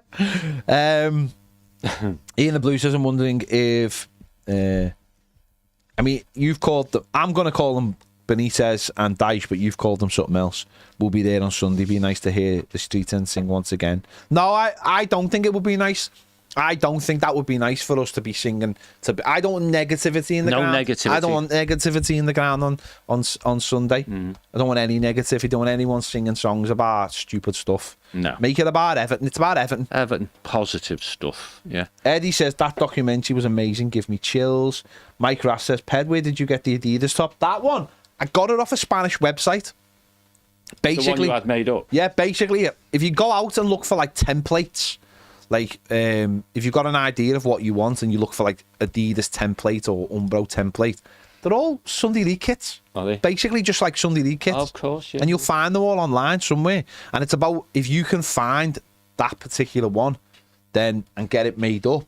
Like the goalkeeper shirt, like Nev's goalkeeper shirt. Yeah. I found that on, I think it was the same... Danker one, is it? Yeah, same Spanish website. I found it on there. It was plain. I got it all made up. And now it's an Everton goalie top that Nev wore once. I think in a Mayside derby that we won at Anfield 2-1. There's some gems out there, and if you know the right people who can make them up for you, which luckily I do. Take things off. Then take things on, put things on, then you can get what you want. There's still a few just knocking about. There's one though, and I can't quite get it. Just can't get it anywhere. But there must be. What's that? It's just a white Everton. It's a white top. If I can get the. But my mate who does them, Rich, he done one for someone else the other week, and I don't know where that guy got it from. But I saw one for Rich that looked very, very similar, and it tempted me. And I was like, yeah, but I would know it wasn't right. So Rich bought it, and it was like a Man City one. So we made it into a Man City kit and sold it. Oh, this is you creating a replica. Yeah. Don't you have one though? That's a Man City kit that's been changed to an Everton kit? No. I've got the original Everton kit, but Rich takes the Man City and just puts it into that retro version of it and makes them into the Everton version of it. That's how good he is. Oh, wow. So he gets rid of the badge, puts an Everton badge on, gets rid of the sponsor, and makes it so it's the one with the pinstripes. Because stupidly Everton don't sell that, but Man City do. Which is weird because obviously they've already got the kit there to make. So why not just go, do us a favour, make them Everton ones? Because they would sell. Michael Keane says you have to pay for that 2 tribes. Derek Cummins says, oh, good one, thanks. What do I expect? I wish they hadn't moved it. It now clashes with a birthday of one of my missus's best friends, and who she hasn't seen for a while because she's been living away. So do I watch the match and sleep in the shed or go to the party? It's obvious, really. You watch the match and sleep in the shed? Tough, I'd take 2 weeks in the shed. Yeah. I'm not being funny. If it was my best mate's wedding, I wouldn't be missing this game.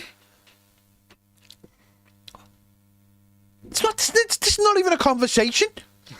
What's wrong with you? Oh my God. I'm not being funny. Even if it was one of your kids' birthdays, be like, you've got loads of other birthdays coming. Don't worry about it. Mate, wait till this goes on demand, yeah? Clip this bit, give it to your missus. Ped said, you know. Yeah. Do what I did. Marry a season ticket holder. Yeah, exactly. Gets rid of all the crimes. Yeah, I get no grief whatsoever. No grief whatsoever. Over away for 20 odd years. Exactly. And That's poor, she that. holds cameras for you. That's poor, that, Derek. That's not even like, I think he came on for some kind of like sympathy. Not a fucking chance. Not a chance on it. You've come to the wrong host. The last game at Goodison Park or some rando's birthday. Some person that likes your missus enough to piss off to another country for years. That's how much he likes your missus.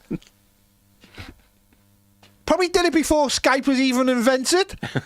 Probably about £3 a minute on the phone. That's how much you like your missus. Behave yourself. Honest to God. You're a caricature of yourself now. Oh. Wild horses and a birth of my child couldn't keep me away from Goodison on Sunday. Absolutely. Not a chance on earth. Not even if your dog was sick. Take my dog with me. Just take him with me. Too sick to go. Just take him with me. Take him with me. We've hit the wall. Jay Ratcliffe says, I think Southampton will come and try and spoil the party. They are a wounded animal looking to take a scalp. I expect fan power and determination to lead us to a 2-0 win. Being a better team will lead us to a win. I just think, Jay, you might be right, but I just think they'll come and try and play foot. Bournemouth tried to do it a couple of years ago, didn't they, in the last game? They were determined. Solanke being an ex-Red, he was determined. Show, yeah. It's just whether you think Southampton are that good to do that. That's all it is. I think it would have been different if they'd needed points to get off being the worst. They'd lost last week. Yeah. Emma said, can we finally pin John down for a Prem night, please? Sure, it's not me. Sure, we should get one for 100k. Absolutely, we should. Just book it then. Don't give me that crap, because I speak to you and I speak to... Oh, yeah, we'll talk about it later. Nothing to do with me. Well, there you go. There's a diary, isn't it? Isn't there a diary out there? Isn't there a diary? Everyone's always telling me about the diary. Check the diary. And I come in and there's no one here. And they go, oh, did you check the diary? I was like, couldn't you have just told me? Couldn't you just been a human being and just gone, I'm not in tomorrow. I'm not here tomorrow. Yeah, I think we should. Yeah. We should. We should have done one already. We should have done one already. So let's... Danny... and Baz, just say when you can go. Okay. Otherwise, we don't end up with all of us. So. Needs to be between when I come back from the States and when I have to go back again. Danny Love says, would you take July Stan Larson if Wolves doesn't to terms with Celta Vigo. I think they are going hard. Yeah. I think they've already. But I would. Like he's a good. Brian Ball says for 100 tattoo, not sure if it work, but how about a tower as the 1 and the outline of Goodison for the first 0, then the Everton Stadium outline for the second 0. I mean, I like the idea. It just seems fucking huge. What about if though? So would it be? What about the stadium was the inside of the O? Like the silhouette of the stadium was the inside of the O's. I'm sure someone can make that happen. We need to see it. Steve Guy says, sharing the moment with my now 31-year-old son. His first game was Everton reserves versus Manchester United reserves. 10,000 there for the reserves game. Son was 5, loved it. His observation on going the first proper match was there was lots of swearing. Yeah. It's a rite of passage, isn't it? You're going to hear loads of swearing today. Don't tell your mother. Nathan says, did a gig with the Coral. They're mostly all reds. Think one of them was a blue. There you go. Colin says, thought Bellew really kept Everton relevant through a tough period. Shouldn't take a boxer to keep Everton relevant, though, should he? Sorry, how did he keep Everton relevant? I think just because he was fighting and he would mention Everton every 5 Oh, seconds. I see. Because he's a proper Evertonian when it comes to it, yeah. Mike Raff says, last song at the ground is in closing is Z Cars. Now, that would be the sad Z Cars. Like the one, the orchestra one. Maybe, yeah. Jay says, my missus can't understand why I'm going to be leaving home at 6:30 on Sunday. She says, why would you want to line the streets to watch in the pub if you haven't got a ticket? She says some bloody silly things. Yeah, she sounds like a lunatic. Is her mates having a party as well? 42 to go. Oof. Yeah, there you go. 42 to go. We'll have to have a live ready just in case we get like within about 5 of it. Yeah. If we get close to it. SB says, how about a tattoo? A 1, then Baz's face as the first out and John's as the second out. No. Ned can get that. Yeah. Ned can get that. Imagine him spending his life with 2 blokes' faces on his arm. You know. Carla says the subscriber count shoots up every time I get really animated. Get more animated Yeah, then. kick him off about something. Yeah. Yeah. It's back down. I might kick off with it. Voltage says Skyfall as the last song would be amazing. Skyfall from James Bond. What the fuck has that got to do with Everton? Why that? I don't see that song as a particularly sad song. It's just about the end, isn't it? It's about James Bond falling off a bridge. I know. After his partner shot him. This is the end. Yeah, I get that, but you could get that for loads. You could get that for loads. You literally get that. Paul McCartney's Beatles song basically starts with "This is the end."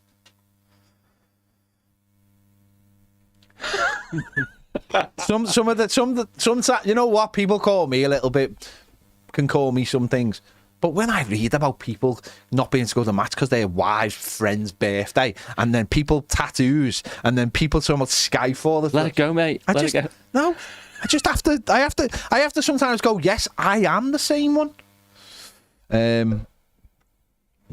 Yeah. What time do you think they'll kick us out? I don't think they're gonna kick anyone out. I think they'll just let. Do you think they'll have like stewards right at one end of the stand walking up, and then like every certain 10 minutes they just start moving, and you start getting that feeling over you. They won't say time out, like time up, everyone start flashing, but they'll just make you feel, because this is what they used to do to me when I used to record in the studio. They'd get closer so that they knew they were in my eye, right. and they would make. I don't think they'll have a specific. Everyone's going to be out by. But I hope they don't, because they'd have to. Okay, the bar shuts. I think it's shutting too early for me. There's money to be made. That's what I don't understand. Again, there's money to be made. make that money. I don't get the response to that is, licensing and all this. I just don't get that. There'll be a pub across the road that's probably got a late license or something stupid o'clock. You just go to Liverpool City Council and go, can we serve drinks till X amount? Yeah. Yes, you can. Of course. Sound. Yeah. It's all this they've been hiding behind licensing for nothing. I gave them an idea years ago and about having fans stay in the park end and the players go out through the park ends and you mentioned and all that. Yeah. Oh, we can't do it because of licensing. Fuck off. Do anything. Not being funny, these two clubs, one more than another, bring so much money into this city that if they asked for anything, they'd get it, basically. They knocked down half of L4 for Liverpool. So, yeah. Didn't we all see a license application, which led us all to think it was going to be like Monday night or something? There was a planning application for it was an hour and a half afterwards, and that could be 10:30. I think it said. Yeah, something like that. Yeah. But there's planning applications out there now for 3-day festival and all stuff like that, and all that. So you're saying that you can't drink past quarter, or you have to stop serving 2:45. But the point I'm making is pubs over the road. If it was an evening game, it could drink till 10:30. Yeah.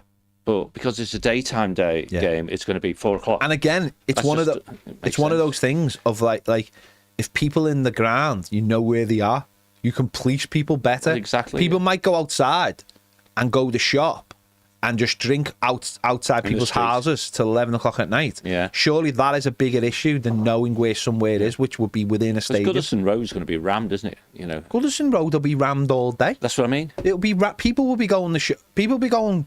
There'll be cooler boxes everywhere. Absolutely. I don't drink alcohol. I was thinking I might do the same. I might just go to the shop, get a cooler box, drinks, get cold drinks, non-alcoholic beers and all. That's what I drink. Yeah. And just drink them out.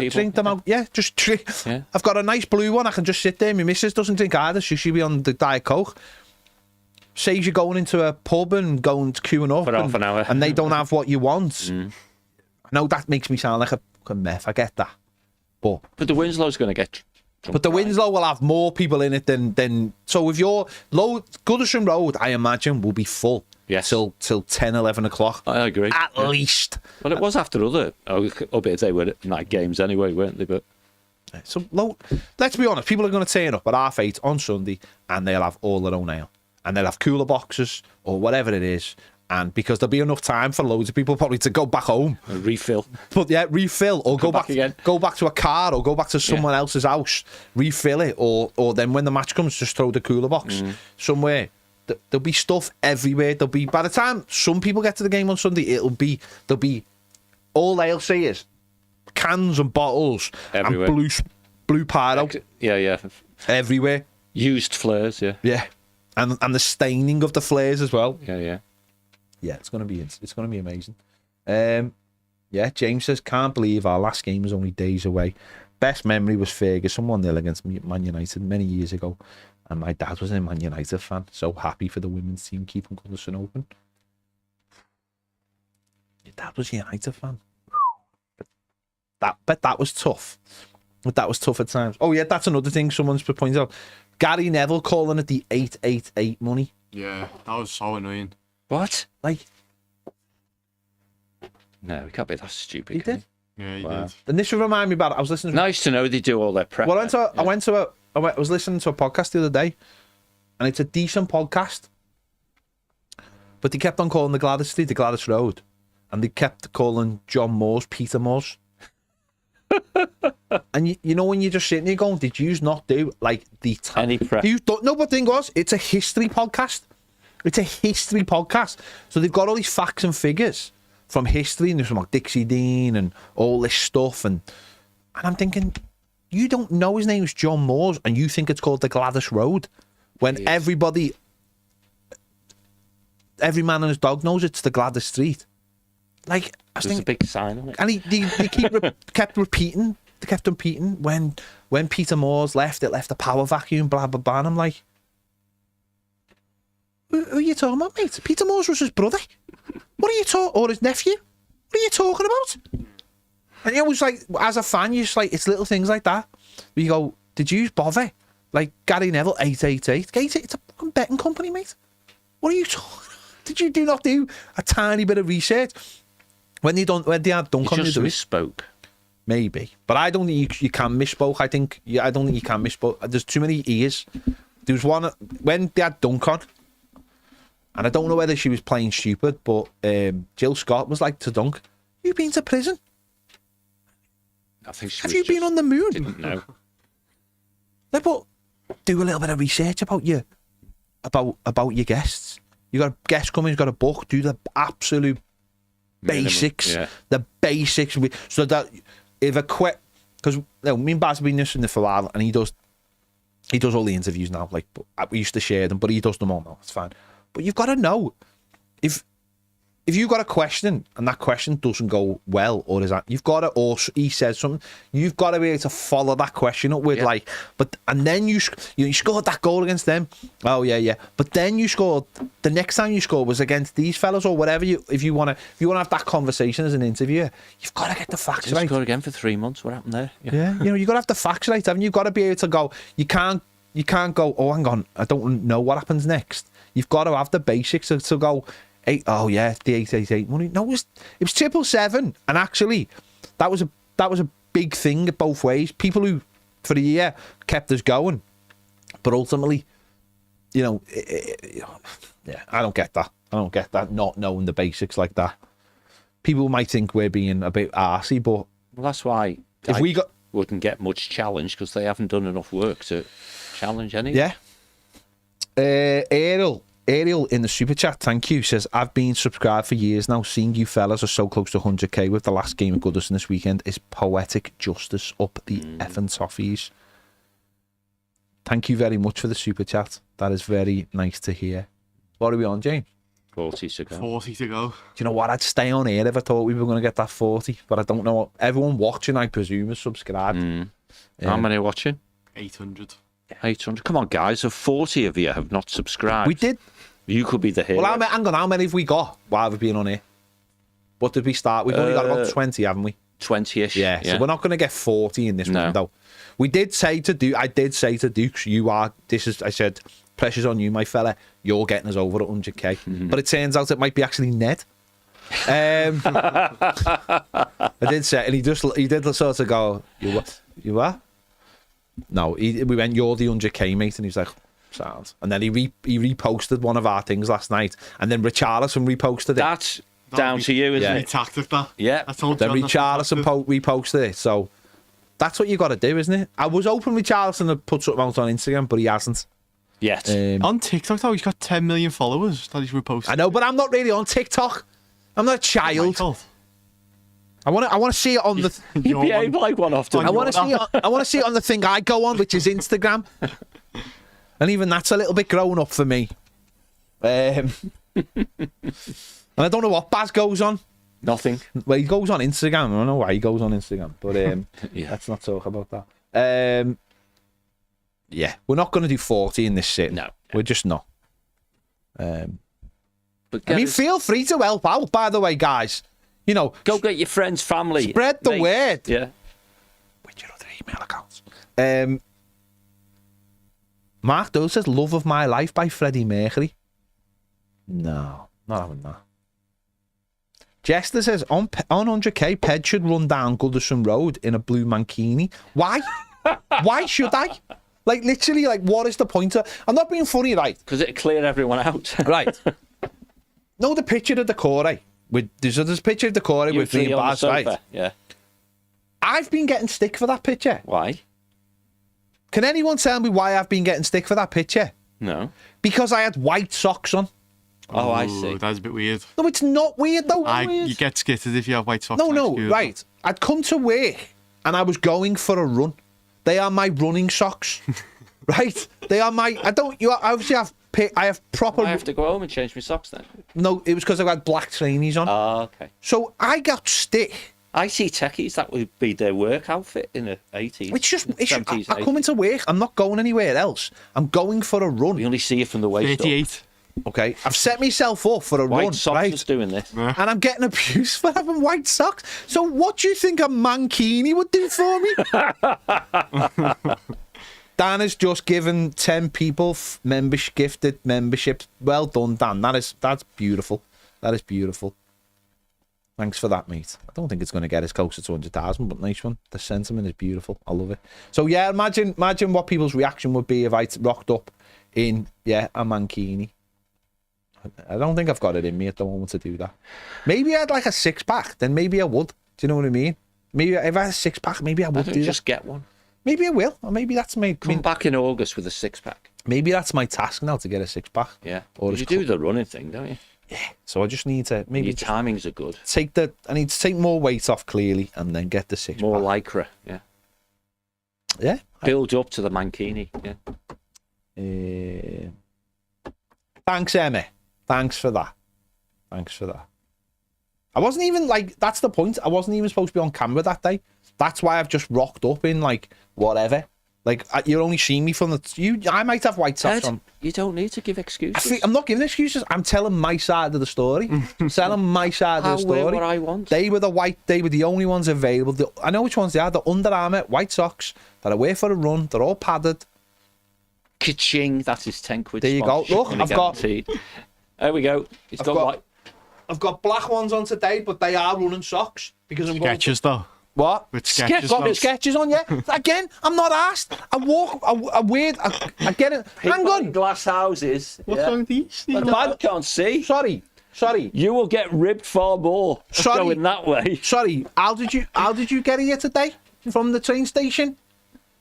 Your car? Yes. How did you break your How did you break your hand? Why have you got a green P on the back of it still? I have got. When are you going to learn to park? Yeah. Okay. I've got no problem. So these are my studio sketches. Not arse one bit. Right? They're just black trainees. And smell fine, actually. They smell absolutely fine because I only Dog can't smell its own. I can't. I only wear these in here, right? These are my studio sketches. They're blacked out trainees. They only cost me 30 quid. I literally only wear them in this studio. Nowhere else. Let it go. No, I'm telling the world. Once he put it out there, you've got to explain. Right? So, and I'm showing studio sketches. I wear them around the studio. Why is he bigoted against Skechers? No, because he's a child. Mum shoes. Hey? Mum shoes. Are they? What brand are you wearing now? New Balance. New Balance. Athlete. Yeah.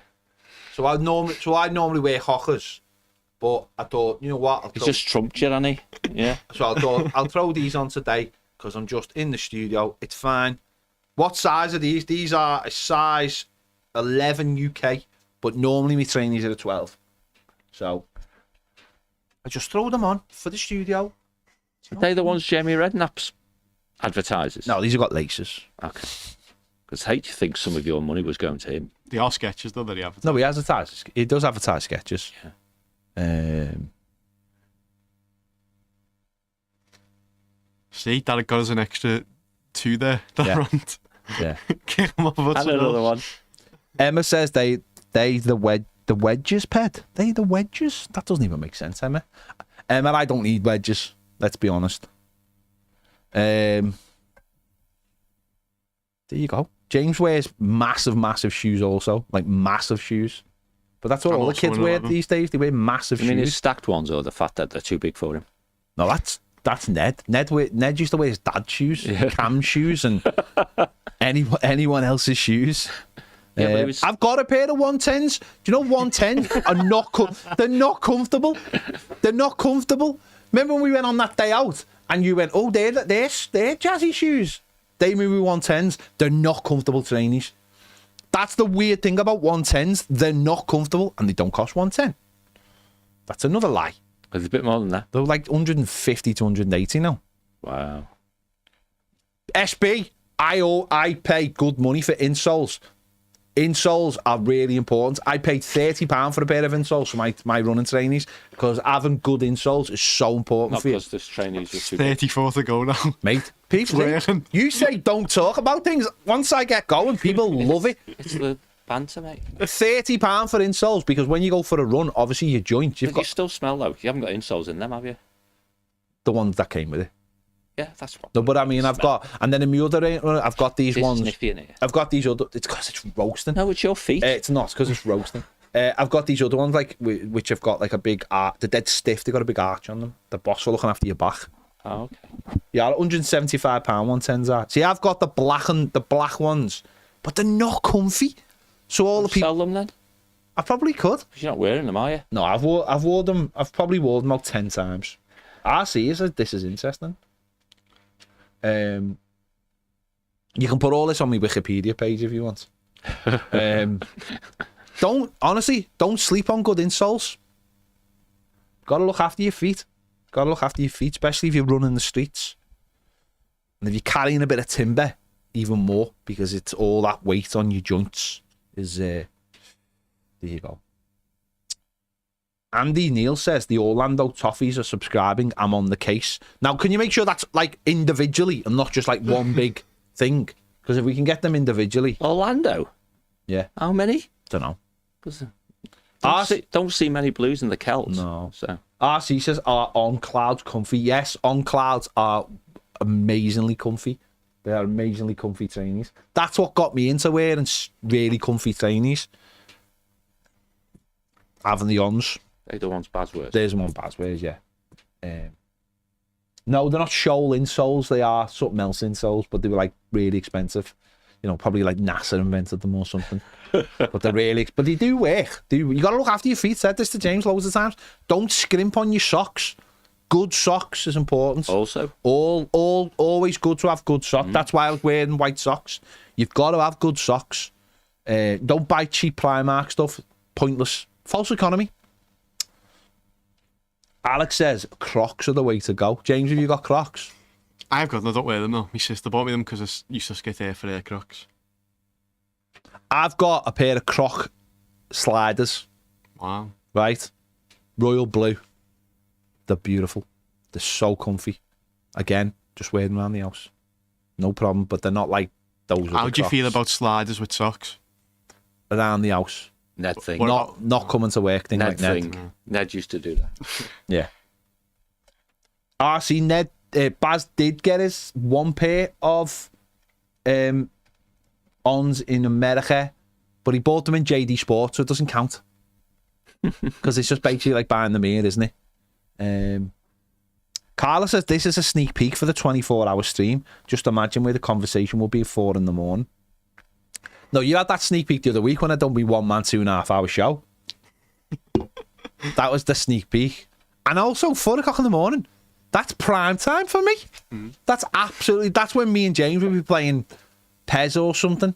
Okay. Or We've talked about it for yonks. again, talking Yeah, doesn't do anything. yeah. Like everything else, put it into the diary and it becomes real. Someone put Says it the in. man who didn't know the diary existed. No, that's what this I've been time last told. week. That's what I've been told when people just don't magically turn up and then go, "Did you look in the diary?" And go, "No, but couldn't you have just told me that you weren't coming in?" Yeah, I think You knew I was off way before I was Not actually off. you, not you. It's all about Baz. Baz does it all the time. He just doesn't. You go, "Did you look in the diary?" I'm like, There's an inkling of saying, like in the office, people. You say, "But I sent you an email." yeah. It's like when sometimes Baz will be here the day before and doesn't say anything to me. Yeah. And then you get in and you go, "Where's Baz?" "Oh, he's gone the overlap." And you go, "Why didn't you just tell me that on the way out the door yesterday? Why didn't you just tell me? Why not just say, 'Oh, I'm at the overlap tomorrow'? Yeah. Have you looked in the diary?" I don't know. What are we on now? 33. See, we're getting to that point of no return. Right. According to the diary, Baz is here right now. No, well, Baz is on a secret mission. He is on a secret mission. He's on a secret mission that we're not allowed to talk about. And I saw him outside, so I can confirm he was here He before. was on his way. He was here before. And I did know about it. Not because in the diary, because we talked about it. And he's going to change out of his shorts and stuff. In a what? Be smart. Yeah, he was in smart attire. Oh, he'd already done it. Yeah, when he's you already saw done him. it. But that's because he said in a WhatsApp group, "I'm doing this thing tomorrow." That's all he had to That's how we knew. That's how we knew. Because he didn't put it in the diary. But that works. That works. Yeah. But the pair of you just were off about yesterday, didn't No, James, you knew for ages. did know, yeah. You knew for ages we weren't in. they? And I he's, could have let you be here on your own, could I? Yeah. Yeah. Everyone should know the 14th of May is like it's a black hole. I know. I've had this. There's no ifs, buts, or maybes. You've clearly not been here on that day, but it's never got into my consciousness is because your wives have the same birthday. RC said, is he interviewing bored housewives? No. Could be. Could be. Hey, Boxy, if you're watching this, send us a message. Because you had a mare with that tweet you did. Oh, what? Did it get him into trouble? No, it's just that he said that Baz is even more gorgeous in Okay. real life. Sorry, I thought something else was happening. Because he was at Fulham. Emma says Croc flip-flops are as comfy as anything. There you go. Fair play to you, Emma. That's just a brand then, isn't it? No, but they have like people wear them, don't they? So like loads of doctors wear them. Yeah. And when because obviously in theatre. But the I couldn't do it. I couldn't have the strap thing. So but I did. I seen my ankles, because they've been carrying a lot of weight for a lot of time, are shot to bits. Are they are shot to bits. Like they need a bit of support. So they do need support. And I have no problem. So when people go, oh, you're wearing Skechers or you're wearing big thick trainees, I have no issue. Like my running trainees, when I used to run ages ago, I had loads of problems. But in the last like 3 or 4 years, all the trainees have big thick support on them, wedges, and I'm fine now.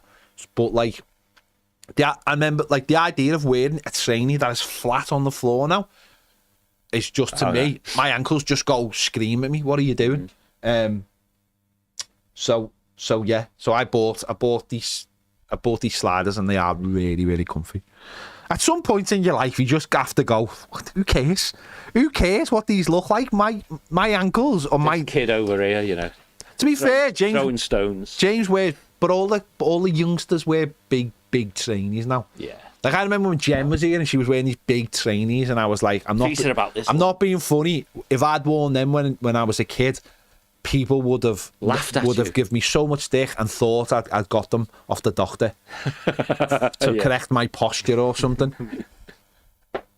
Alex on the super chat said Bramley Moore should have a massive screen this weekend with open bars to generate money for the club.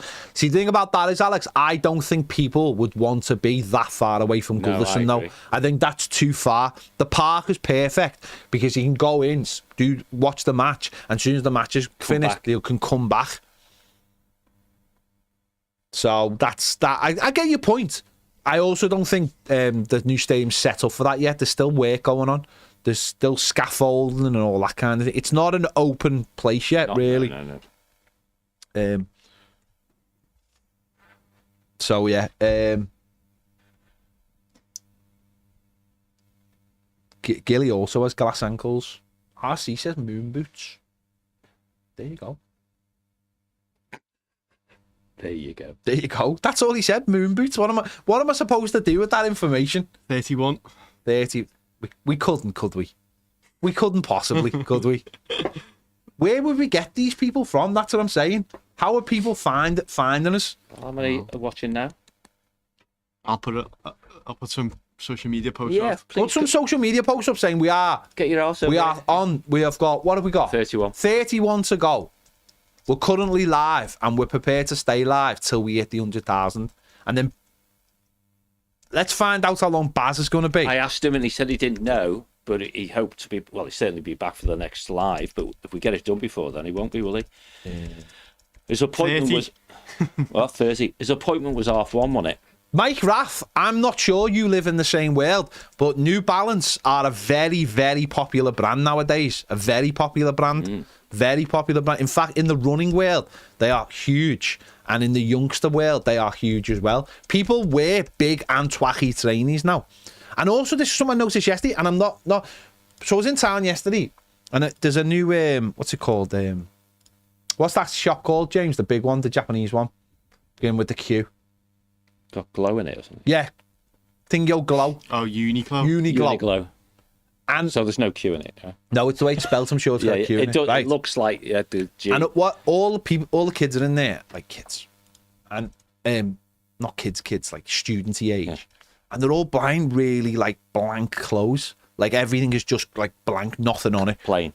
Everything's just one colour. And I was like, when we were kids, everything had to have Nike and Adidas. Yeah, and then when we were going out, it was like, if it didn't have Armani or whatever written, like in the most garish way possible, to like literally said, I spent £100 on this shirt, look at me, like Versace.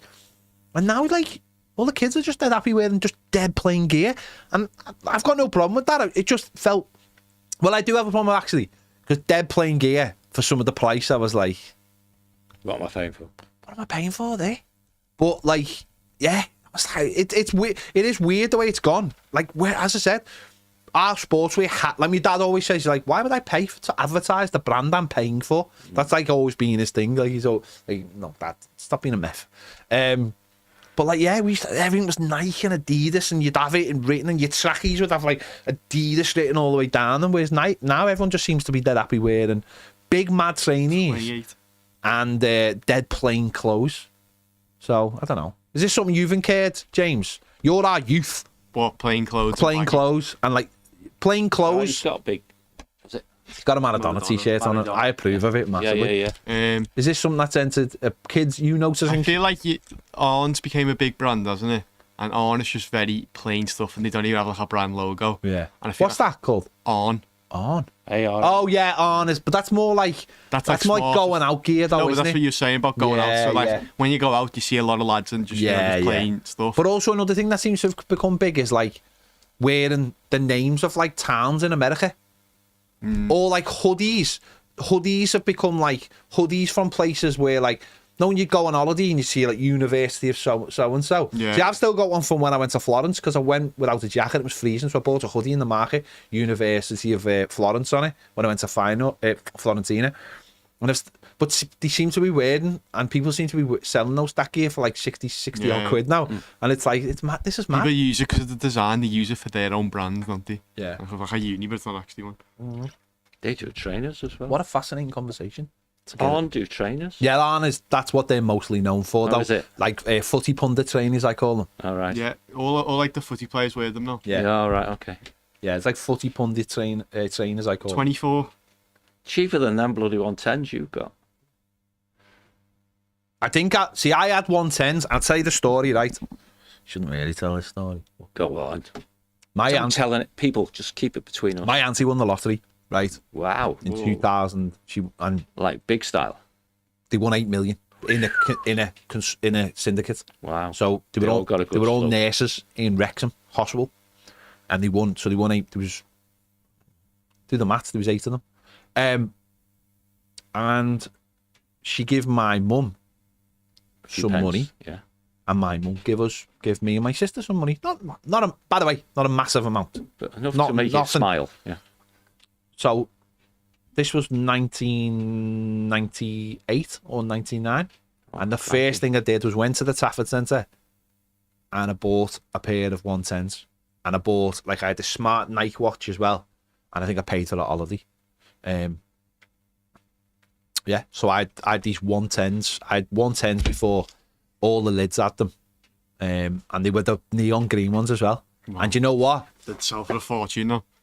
They're in the loft, but all the glue has come away from. I never looked at, because you didn't like the footy kits and stuff like that, or your toys. You look back, oh, why didn't I look after them?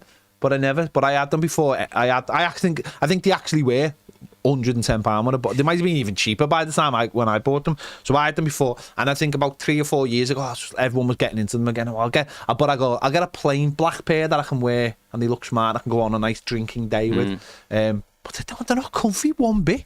And they have this elastic inside them that keeps the shape of them, but it makes them so it doesn't allow your feet to shape the training. Do you know what I mean? They're not supposed to be functional, are they? They're not comfy though. They're designed to look pretty. They're designed to look nice, Yeah. but they're not comfortable whatsoever. 22. So Alex says you pay for good quality, long lasting. That's what I say now. Yeah. Don't go and buy jeans in Primark. Go to Levi's, or go to Levi's shopping in Cheshire Oaks and go in there and you'll get yourself bargains. Lululemon. Oh, mate, Lululemon. What's that? It's a brand. Isn't it a very racist brand? Have you heard that about that?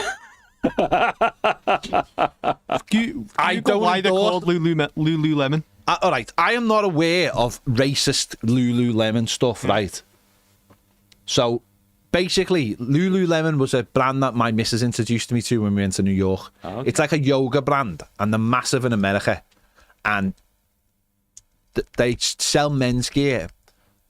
And I've got a pair of grey pants which I got from the Lululemon Cheshire outlet, and they were £50, these pants, but they sell for 110, and they are amazing.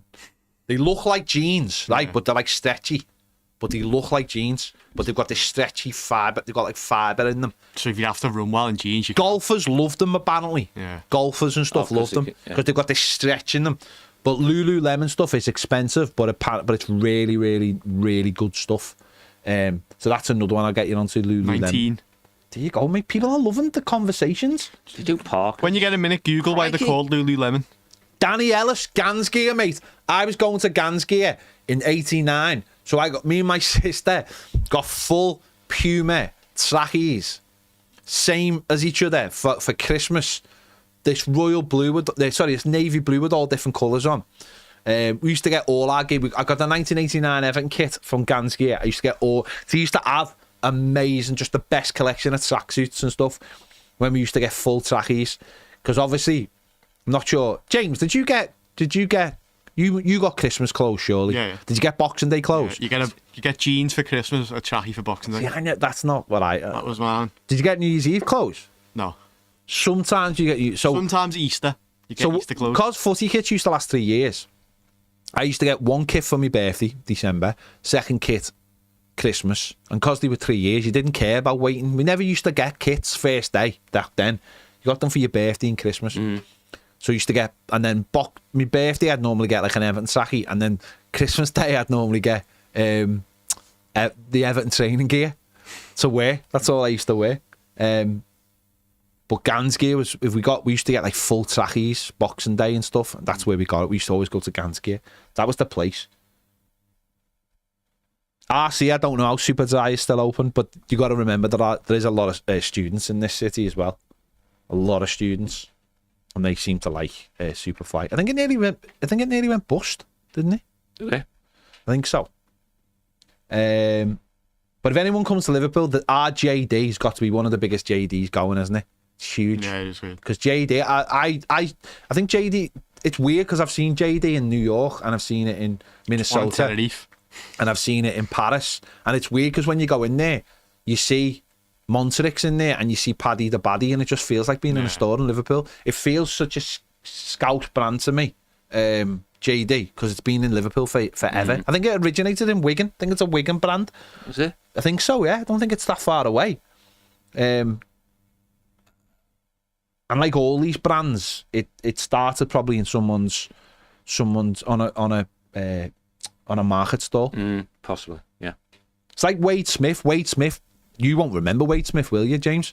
So Wade Smith was a little shop, and then it went to another shop in Matthew Street, and it was all just nice sports gear. And then they decided to like put loads of money into it, so they got the whole building.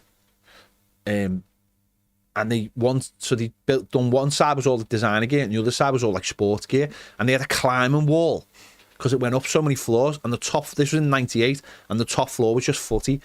And 98, the World Cup, all the gear was unbelievable on the night gear, so the top floor. But the problem was they expanded far too quickly, and within about 3 years they went bust. But I think if they were around now, they'd be making fortunes. I remember someone just put in the comments there. I remember JJB Sports closing down. Yeah, when I was little.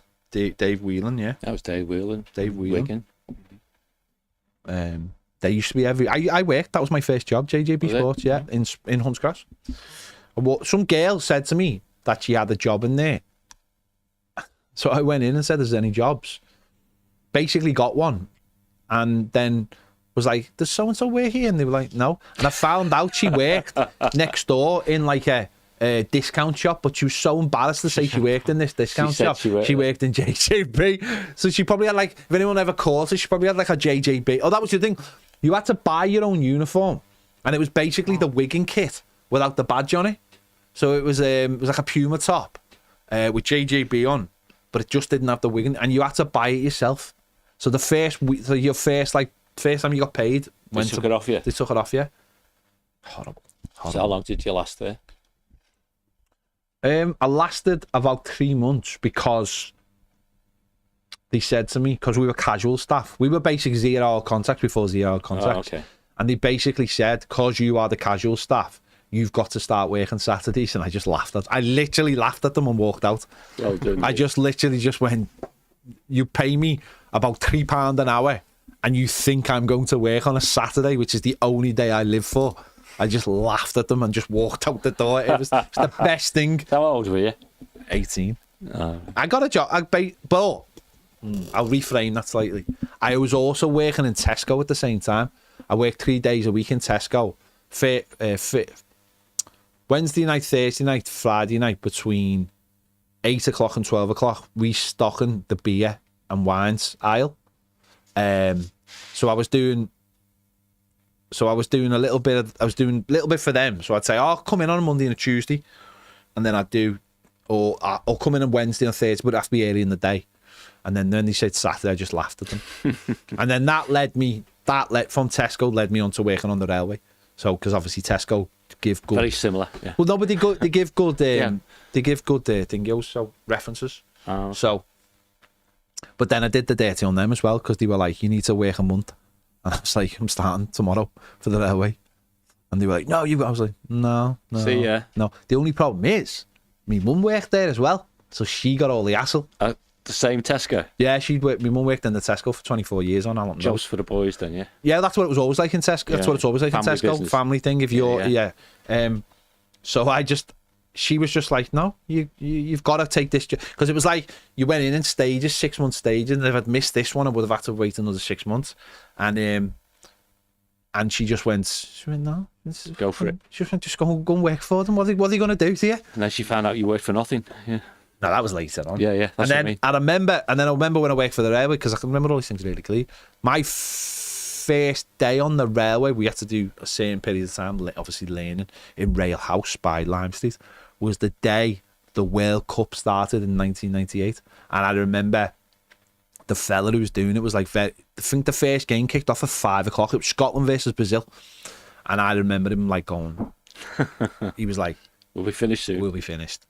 And I just remember running from Lime Street to Central Station, getting on a train to Egbert, and running home from Egbert Station to get on for the start of the World Cup. There you go. There's some of my... If these stories don't propel us to 100,000, what are we on now? 14 to go. 40. We're going to have to stay on here, aren't There's we? been a big Come on! then. Been going for 2 hours to be fair. Yeah, yeah. I feel like I need more coffee. I think we need... Like, where's Baz? Don't know. We need him to get his ass back here, don't we? Yeah. We need Baz here. 13. TikTok. Right, hang on. Hang on. Right, audience. If you want to get it done before Baz can get back, now's your time. Can I go? Hang on. What are you trying to do? I'm just trying to go live on something else at the same time. What, you mean make a phone call? No. Hang on. Right. Saying that. Hang on. Where are we? I'm making myself seem like I don't know what I'm doing. There we go. I'm going to go live on Twitter as well. Go for it. So I'm just going to go live on Twitter, right? Oh, okay. What, on yours? Saying this. Right. Twitter. I am live right now on YouTube. I don't like. There's no one watching, so it's not like I'm talking to anyone. Right. So I'm live on Twitter right now. I'm also live on YouTube right now. Taking it down, James. I want to hear myself. We are. How many away are we? 14, 13. 14 now. 14 subs away from 100,000. Right. So if you haven't subscribed, get over it and subscribe. Right. To us right now. We're 12. staying on air so we get Until it's done. 100,000. Right, I'll just look. There we go. Look, James behind the camera, Okay. John Blaine. We are literally still live because there we are live right there. So people who are watching this live will see that I'm talking to Twitter. So if you haven't subscribed, come and subscribe. Go and knock on people's doors next door. Tell them, just say, look at this idiot here. He wants you to subscribe. 100,000. Baz is out. We're trying to get him back Like, you know, in like disaster films when they're like, or like films where like they're going to blow the meteorite up or whatever, and they're like, we've got your family here in time to say goodbye. That's what we're trying to do now. We're trying to get Baz back from where he is. We didn't think this was going to happen, but then it just gradually got closer and closer. We're 10 from 100,000, and Baz is not here. I'm going to ring him. He needs to get here right now. There's 250 of you watching this. If 250 of you, if any of you haven't subscribed, I just need 10 of yous. I just need 10 of yous, honestly. It's happening right now. It's happening right now. I'm going to go. I'm going to go. He's going to count it I'm going to go. 8. Because you can watch this 7. on YouTube. Right? So, get 6. Come on. Oh, too late, Baz. Come on. It's not even in 5. the signal area. What are we on? 5 to go. 5 to go. My goodness. 4 to go. I should leave it just on live, shouldn't I? It's just 3 going to to go. happen. 3 to go. It's going to happen right now. Should I make it bigger? Yeah. Oh, it's stalled with 3 to go. I'm just going to leave that on there. I'm just going to leave it on. Right, we are so close. We're so close to 100,000. Come on. James, You're messing it up. Get another phone and put it on Instagram so we're live on Instagram. Come on, do it now. Quick. Trying to get the number bigger. No, just leave Forget that. the number. All right, you've got the number. 2 Quick. to go. 2 to go. Come on, quick. Get it on Instagram. 100,000. We're about to do it. Oh, my God. We're 1 away. Come on. Who is it? Who's going to be the one? Come on. 100,000. Come on.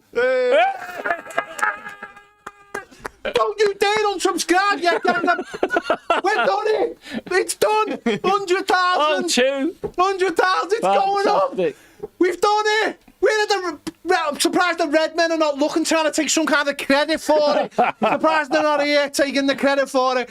100,000. We've done. John Blaine, congratulations. Yes. We've done it. We've done it on a live show. We're not like Harry Kane. We didn't sit in a pub. We didn't sit in a pub and get it. We've done it live. We have done it live, and you have witnessed it live. Wow. It's still going up, and I'm made up because that means that if people go, I'm unsubscribing now. Keep it going up. 100,000. Wow. Life's complete. What else have I got to achieve in life? What else have I got to achieve? 1 million. Yeah, The next block. that's the next one. We have to get onto YouTube now. Get our plaque. Are we still recording on Instagram? No. Get it on Instagram. He wants it on. Get on Instagram on as well. Get us on live. Get us on live. Still going up. We're on YouTube as well. You think? We're on Twitter as well. They've probably abandoned us now. I can't believe Baz is not here. That's Baz is not here. He'll probably come in and go, why didn't you go off? Why didn't you go off at 99,000, blah, blah, blah? He's convinced it was going to happen tomorrow, that's why. 100,000. Let's try and call I him didn't again. know how it'd feel, but we've done it now. Baz needs to run in, honestly, like... What a day. What a moment. Someone's unsubscribed. No, that's what I thought. I thought people would go... I thought we'd get to like 100,000. It went to 9 and then back down. I thought people might start unsubscribing as we got there and going, oh, you've never done it, have you, lads? But you all, there's proof. The proof We've got evidence it's been 100,000. Yeah, got evidence. Don't know how long it'll stay at 100,000, but there's proof. Oh, Baz. Baz I'll be doing the interview right now. Baz is in a cave. Can't believe he's missed it. I can't believe you've missed it, Baz. But we got it, 100,000. We can't even ring him. It's you on top form, that's done it, so it's your fault. No, it can't be me talking about trainees, white socks. It's gone down again. And where we were. All the mischievous ones are undoing that. There is no mankinis. There might be a tattoo if someone... Well, there is. If someone can design a really good tattoo, then I'm up for getting a 100k tattoo. But it has to be a good design. It can't be cheap. It has to be something good. It has to be something good. But what a time to be alive. He's in Bruce Wayne's cave. Well, if he's been interviewed, he's turned his phone off, so. Unbelievable. Unbelievable How indeed. We've been on for 2 hours. It doesn't feel like 2 hours and 5 minutes. Yeah. Doesn't feel like that. I'll be honest, I didn't set this show up to be to get the 100,000. It's just, No, it's just happened. how long ago was it when we were like 40? We'll never get it. Yeah. Well, you were debating whether we should stay on or not. How many are watching? There's 815. So that's still about the same. Instagram. I don't know. Are you still There's live like on Twitter? 200 on Twitter, yeah. Yeah. Like 200 on Twitter Well done. watching live. So we had to do it on multiple platforms. Then we couldn't just do it on one platform. It's like not everyone has got access to It's working day. Yeah. Oh, what a So day. what's that? This is Instagram. Oh, okay. That's Instagram. Yeah. Oh, I've seen Instagram now because you've just put. What have you just done? Oh, I'm just on Twitter or X. Gavin says congratulations. I'm not sure how I'm seeing Instagram. Jimmy I'm not K really says on it. congratulations, guys. Instagram. Harrison says Oh, well it was on done. his- It was from over there. Gary Waters, congratulations. David France says 100k. Is that Lee David France? No, we like- Eddie says it's the minimalistic vibe now. I think he's talking about the clothes we were talking about before. Yeah. Um, It is. Yeah. Yeah. Thank you for all the. I mean, listen, you've done Wow. it. You did it. You did it by subscribing. Not like we just sit here. I've just literally for the last half an hour I've talked about trainee socks. Your smelly feet. Well, they're not smelly. Where I've worked. They are. Where I've worked. James's broken hand. Minimalistic clothes.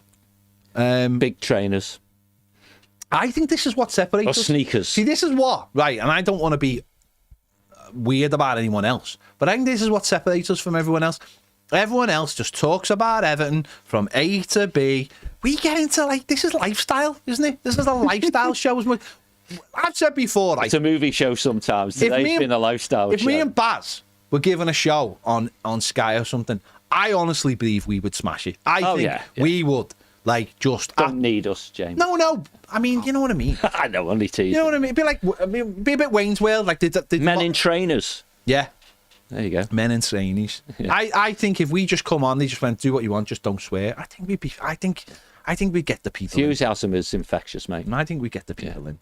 And it's still going up. Dex says brilliant, celebrating with a cold Aldi San Marco, mate. It doesn't get any better. Not that I remember what that tastes like, but it doesn't get any better than an Aldi beer.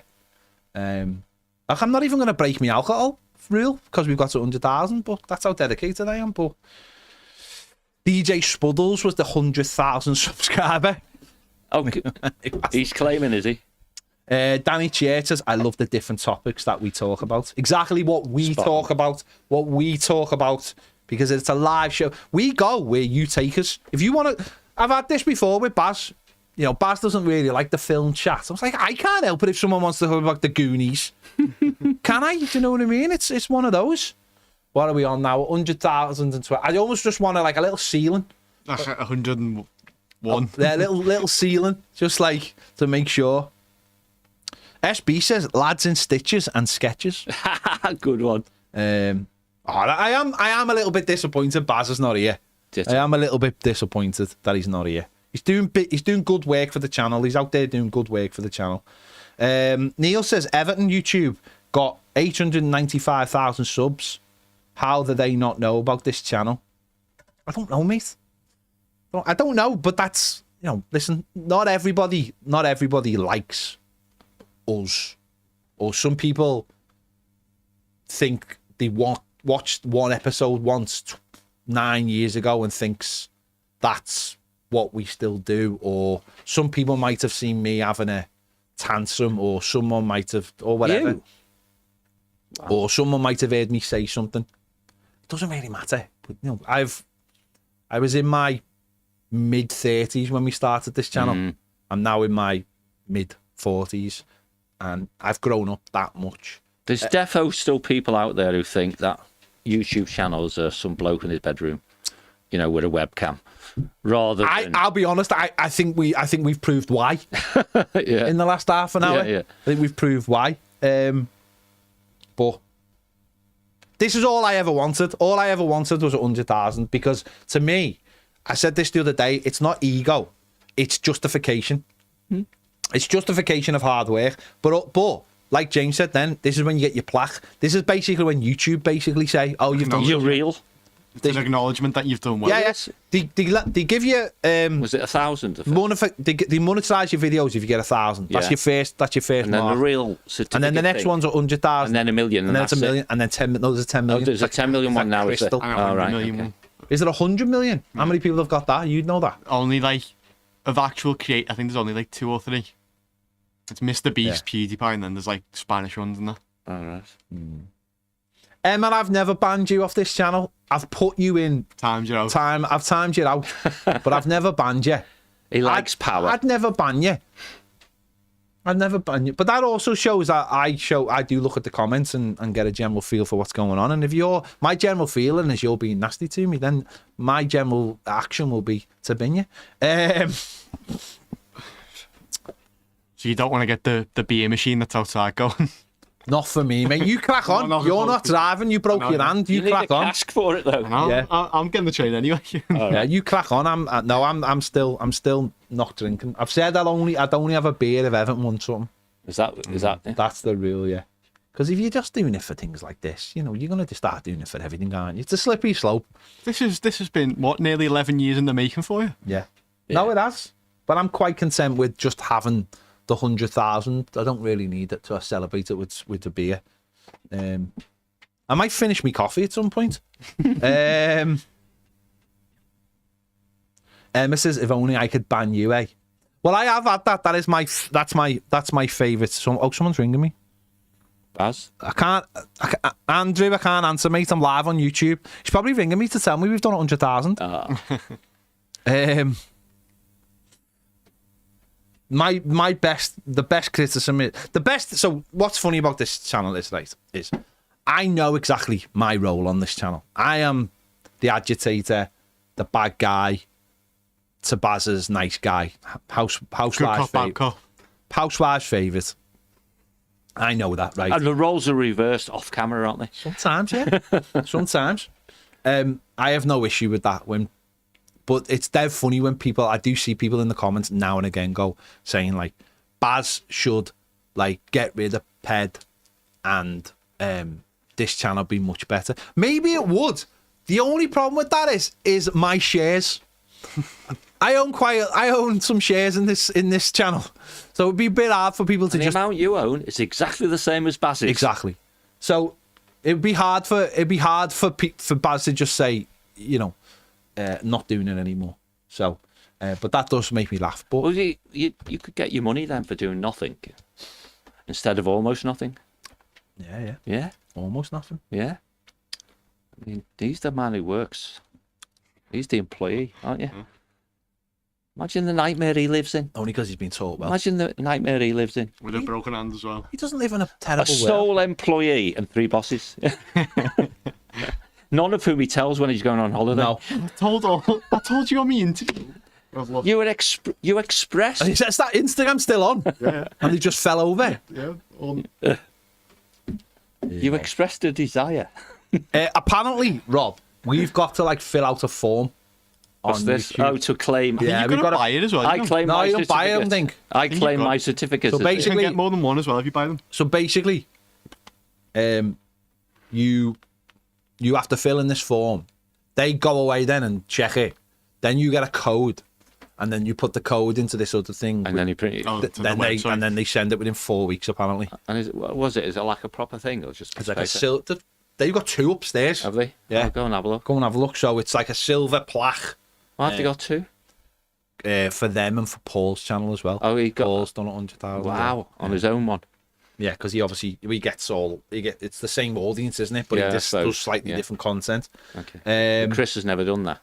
Chris did start an NFL channel with Steve, Yeah. but Never really took I off. think it's hard because me and Baz did with MLS. When you're covering an entire league, it becomes so hard. Yeah. I think, and then you get a little bit despondent with it when it's not doing well. But and when your other channels are doing so well, you're putting so much time into it. I mean, we've seen that with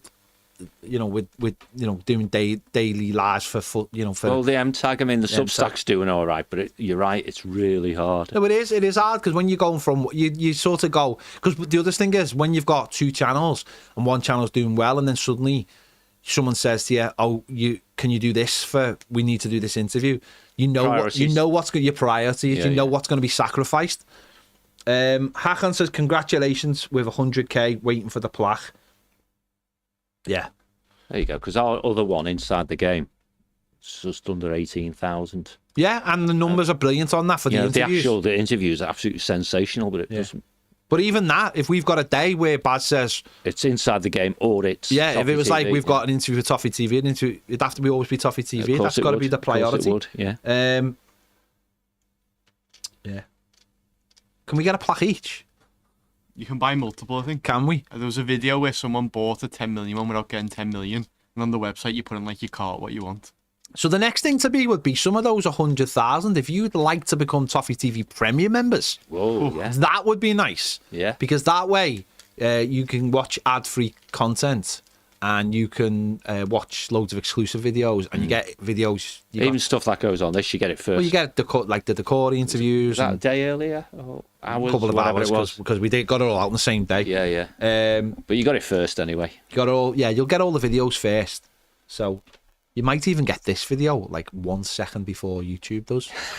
Well, you actually will once we go to the new. Well, once we go to the new system, if it works, you will. You'll get it. It's like instantaneous. Where YouTube, so Premier will get it like 30 seconds early, without adverts. Once we we'll sort all that out over the summer. But that's not us. That's Patreon. Yeah. Wayne says my last home game was Ipswich, here for the 100,000, and I'll be outside Goodison for Southampton. Well done, you mate. It's been a month of milestones. Yeah, it is. Yeah, it has been. Especially as I've been like literally trying to work out. When we hit 99,000, I was trying to work it out from like 1 week, and I was like, okay, we've done that in 1 week. So if we do that, extrapolate that for the next week, I was like, we're not going to get 100,000. But since the core, obviously it's gone through the roof. It's gone through the roof. So we will our message Abdullah the core, and I will tell him that he got us over. Because you said it was on him. I told him it was on him. You could be able to tell him that it's happened. Yeah. Emma says Premier definitely worth a few quid a month, unfiltered. Can you imagine me unfiltered? This is filtered. You should have a filtered show, unfiltered show. Yeah. Me and James are going to start our own show soon, where all we do is talk about stuff that's not Everton. Because and we've just done that for like the last hour. I know, but that's what I'm saying. But that's like that'll be our caveat, is that we're gonna start doing that. It's just pity Ned's not here as well, isn't it? And Billy and Jack. Make the call. Tell them to come in. Come in like you know, like the Avengers. Jenna. Rubbish Avengers, but Paige, yeah. We've all contributed. Billy's obviously our big success story. He's with Everton. Works Everton too. Works at Everton, and he went to America the other week. If you were in Atlanta, you would have met Billy. That was Billy used to work here. I mean, you know, his amazing degree might have had something to do with it as well, but also his ground on a Toffee TV. That will be James if we ever let him go. He'll be doing that as well. No, he's got to find his replacement first. Not letting you out, mate. James ain't going anywhere for the time being. Broken hand, especially. Like we've always said, the point is to get to bring your broken hand up again, didn't you? The point is to get the channel to a point where we have James and another person. Oh, that was the. And James is on like money that he doesn't want to leave. Absolutely. No, you give me money, so I don't leave. You do all right. Oh, yeah. Can do better. As I'm looking round for my new second-hand car. Oh yeah. Go electric, John. Oh, the accountant says it only works if it's all electric. So if you're really looking at all electric, let's have a look. I am going all electric. Yeah. I'm definitely going all electric. Got a couple in mind. Nice Chinese car. Yeah. Might put a couple of people off, but BYD. BYD stands for Build Your Dream. There's the other one in it. Literally what I've done. Begins with O. What's the one that begins with O? Oh, yeah. There's another Chinese one. Yeah. Chinese market's massive now. Yeah. Toffee's just said something really loud in the comments, and I don't know if I can repeat it, but it sounds really, really loud. RC, yeah, I should have I need to do more Huel promotions. Not for free. No, they're not for free. Yeah, money for it. That's what I mean, yeah. I mean, this lot get free forever. Of course. Matthew Regan says, and I like this. Roman numerals for the 100k, but made to look like the Archibald Leach design. Ooh. There you go.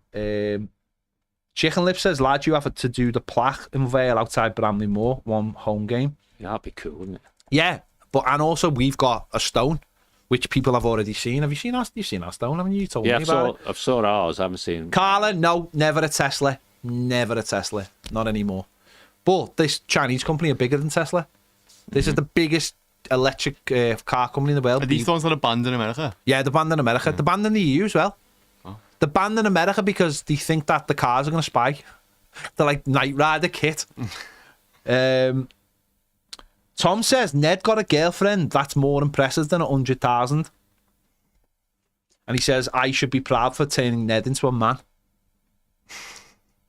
Emma, Lecky cars are not a massive con. Oh my God, you are such a conspiracy theorist. How are they a con? It's a car. Instead of putting fuel in it, you put electric in it. How's that a con? She'll tell us. Paul Nealon, thank you, my friend. Another great asset to this channel. Do you know what Roman numerals is for 100,000? Go on, you tell me. It's like a C with a line on top. Okay. But if you could get that into something to do with, channel, stroke football, stroke whatever, maybe there's a way. Yeah. I'm surprised Ned's not in the comments. Yeah. We know he's at home, so why is he? Well, Sorry, I'm just trying to get over. He's trying to buy a house, though, isn't he? So maybe he's out. I'm just trying to get over Emma telling me that electric cars. She'll tell us in a minute why she thinks that. She'll tell me, and she'll Don't put words in her mouth. No. I'm all right. I predict. She'll tell predict. me, right, that it's because the amount of energy that goes into the grid to supply that electricity is also terrible for the environment. No, if it's wind generation. And therefore pointless. But no, if it's wind generation. But also, right, I'll tell you about electric cars. What they are is you can buy an electric. Why are we going on this? Why am I going on this? Because it's the way it goes. Okay, electric cars, right? You can get a really nice spec electric car for the same amount of money as a petrol car, but you will pay half as much for your fuel. So you're paying less for that car. That makes sense? Yeah. In your mind, yeah. So you buy a car for 25 grand. You have two choices, 25 grand for one, 25 grand for another, right? In the one that's fuel, you're going to put in, let's say you put £100 in a week, or month, sorry, right? Well, in the electric car, you're going to put in £50 at most a month. So that's a £50 saving. Yeah, so but that's your benefit. Yeah. And you're predicting that what she'll say is, oh, yes, but the generation, power stations and stuff are really dirty and stuff like that. Less than 16% right now, this second, of generation in this country comes from fossil fuels. Yeah. So it's as clean as can be. Yeah. 54% is renewable right now, this second. Solar, wind and hydroelectric. Yeah. And nearly 18% is nuclear and biomass. And the rest of it's imported. I don't want a hybrid because I don't see the point. I've had hybrid for years. Why don't you see the point? Because I don't see the point going forward. Oh, going forward. I think different. I just don't see the point going forward. I just think get an electric car and get used to an electric car. And if that means if you're going on I don't go on many long journeys. I go here. So if you have range anxiety, hybrids are great because a bit of yeah. So basically, if you go anywhere, Emma, I know the road taxes. I know that. That's the government. That's the government bottling themselves. All the governments have bottled themselves on it because guess who's put pressure on them? What about road tax? Well, they were told they weren't. Electric cars would have no road tax on, and now they're saying electric cars will have road tax on. Okay, but still a lot less than fossil fueled ones. Yeah.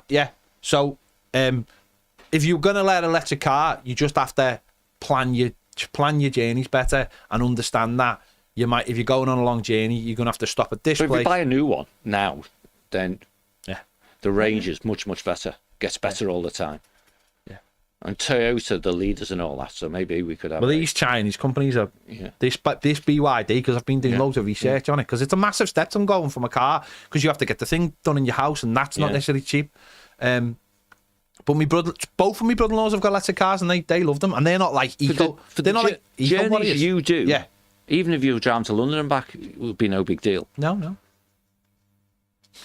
What if there's a power cut? Good question. Well, if there's a power cut, there's a power cut, You have isn't to it? drive But somewhere. how often are the power cuts? Very rare. That's I had like- one last week. That's like saying, what happens if your house goes on fire or something? Yeah, mine was interesting last week because the power went off in the whole of our grid, which impacted on the mobile tower. Yeah. So I had no phone at all because I don't have a landline. Yeah. So we all become reliant on these Of things. course, So we're resilience, reliant on you know. technology. We're reliant on technology, but there you go. And they're very fast. They are very fast. When Eric took us in his Tesla in America, Oh, yeah. I thought I was on a roller coaster. My stomach was in my mouth. BYD, biggest battery makers in the world. They are, Bryn, in China. Why are power cuts coming? Why are power cuts coming? Emma, you are a mad conspiracy theorist. I like Power it. cuts are quite possible, or brownouts, short periods, because our generation capacity is inadequate. Yeah, and why is that? Because they haven't built nuclear Because power no stations. country, because the West, a lot of the West, and our country and America are just as bad. Have stopped putting money into, the future technology. In this country, we had people against nuclear power stations. Yeah. We dither a little bit about whether we should build them, and then when we change our minds, we actually do need to build them. They take 10 years. We couldn't even put a train line in from London to the north because it ended But up now we're costing. going to have one from Manchester to Liverpool, aren't we? Oh, that's it. Can't see that. We've stopped. In America's just as bad. You go on the roads in America, they're awful because people have stopped. Because every time someone goes, we're spending money. I know loads of people think China's the enemy and stuff, and in many ways it is. But no, when you look at that country and look how futuristic it is, because they've just gone, no, we're doing it. We're building these trains. I saw an article, I don't know where I saw it, to be honest. They have autonomous taxis in the particular city, like completely. Yeah. You get in a cab, you put in a screen where you want to go. There's no driver or anything. It takes you a normal car. Yeah. And of course, you get the inevitable taxi drivers. You would know this, having been one sort of thing. Go, well, what's my job now then? Yeah. And they go, you can drive And the that reaction to the city is saying, well, we're going to double the number of autonomous ones that we have. It's like in this city. Yeah. It's like in this city with the train station for our ground, right? It's this and that and the other. Just do it. Just do it. Yeah. Just like in other countries, they just go, well, if you're building a new arena, of course you need a new stadium, a new train station. There's no ifs, buts. In this country, it has to go through this, it has to go through that, it has to go to the other. And then when they go, oh yeah, and we'll build it in 15 years' time, it's like there's countries in the world where they just go, we're doing it. We understand the reason why we're doing it, and we're doing it. See how I brought it back to Everton? Yeah, it's about being decisive in your leadership. Yeah. And decision making. This country, And then you figure out how. This country isn't set up for electric cars. The queue at the services would be miles long. Well, it's not right now. I If mean, everyone went out tomorrow and said, right, Yeah. I'm going to buy an electric car, she's absolutely right. but you know what would happen if But everyone people bought? are not. But you know what would happen if everyone bought an electric car? More infrastructure. will go in Elon place. Musk could go. Yeah, but he can't build power stations. No, but he would. He can't put cables in the But ground. he'd certainly Yeah. go like that. And that's all these massive billionaires are just waiting for an excuse. He's just waiting for an excuse to go, let's put a power charger station there. Get on with it. Here's your money, because I will make a You got smart meters in your house. Yeah. I will make a fortune off it. That's what they'll Were say. they good for you? Yeah. Yeah. Yeah. I'm That not. was another thing. I'm not having one of I'm not those. having it. They Yeah. rob you. Yeah. They don't. You got a water meter? Yeah, I think so, yeah. Yeah. There you go. Analytics. Unrelated, but in the stream, how many subscribers do you think we made? Go on. 71. Wow. amazing. That's good, isn't it? That's amazing. Was that Anyway. the 117 number? Yeah. 17. We 18. started on 941. Anyway, can you imagine when people? I mean, I'm sure this was the conversation people had when cars come in. I'm sure people on horse and carts were going, "Look at this! Look at this! They'll kill people. They'll do this. They'll do that. They'll do the other." So, listen, Mobile phones, they're not Yeah. going to take off. mobile phones going to give everybody cancer, weren't they? And you couldn't answer the phone in a petrol station, otherwise the petrol station would blow up. Yeah, all that. That's what they used to say. That's what you said. Everyone was getting cancer, and they're going to blow up everyone. Everyone. It happens because there's always someone on the flip side who doesn't like it for one particular reason. Vested interest normally. Of course. And when there's oil, lots of oil, or maybe a little bit of oil, and money, there's loads of money in oil. That's where it is. Anyway. Where's Baz? Can we still not get? Can we try him one more time? again, Can someone ring him? Yeah, I'll try. Right, we're on 100 and 100,018. We've been doing this for 2.5 hours. That's just shit. You've done that twice now, haven't you? I'll be honest, I could sit here all day. I have no problem talking. As long as people are talking back like they are in the comments, I've got no problem. It's just as long as people want to hear me talk. That's the only thing. Let's get over on Premiere. There's 2 Premiere posts. Mill says, have you had a car charger fitted yet? No, mate, I'm not at that stage yet. I'm in self-employed Spark. Would love to help you if you need one fitted. Thanks, mate. I'll let you know. That's the other side of it. I live in a terraced house. So I don't know whether I can have one. That's another issue.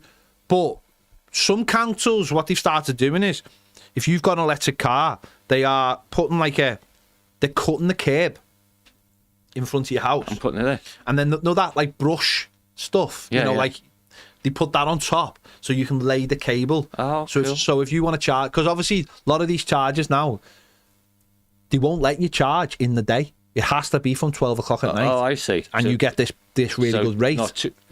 Reduced demand on the grid. On the grid. And that's the other thing. You charge at night. No. Bloody hell, Baz. You charge at night. Loads of them won't let you charge in the day. So you charge at night, and then you would put it under this little thing, this little gully, and go on your car. And that's how they're doing. In Liverpool, there's also ones in lampposts. Yeah, I've seen But there's one in the next street, and there isn't a house near it. Have you got a lamppost near your house? No. So, but if they could cut that little gully. But how many miles a week do you do? Not many. I do. A few hundred? I do on average 6,000 a year. 6,000 a year. So that's 500 a month, 100 a week. Yeah.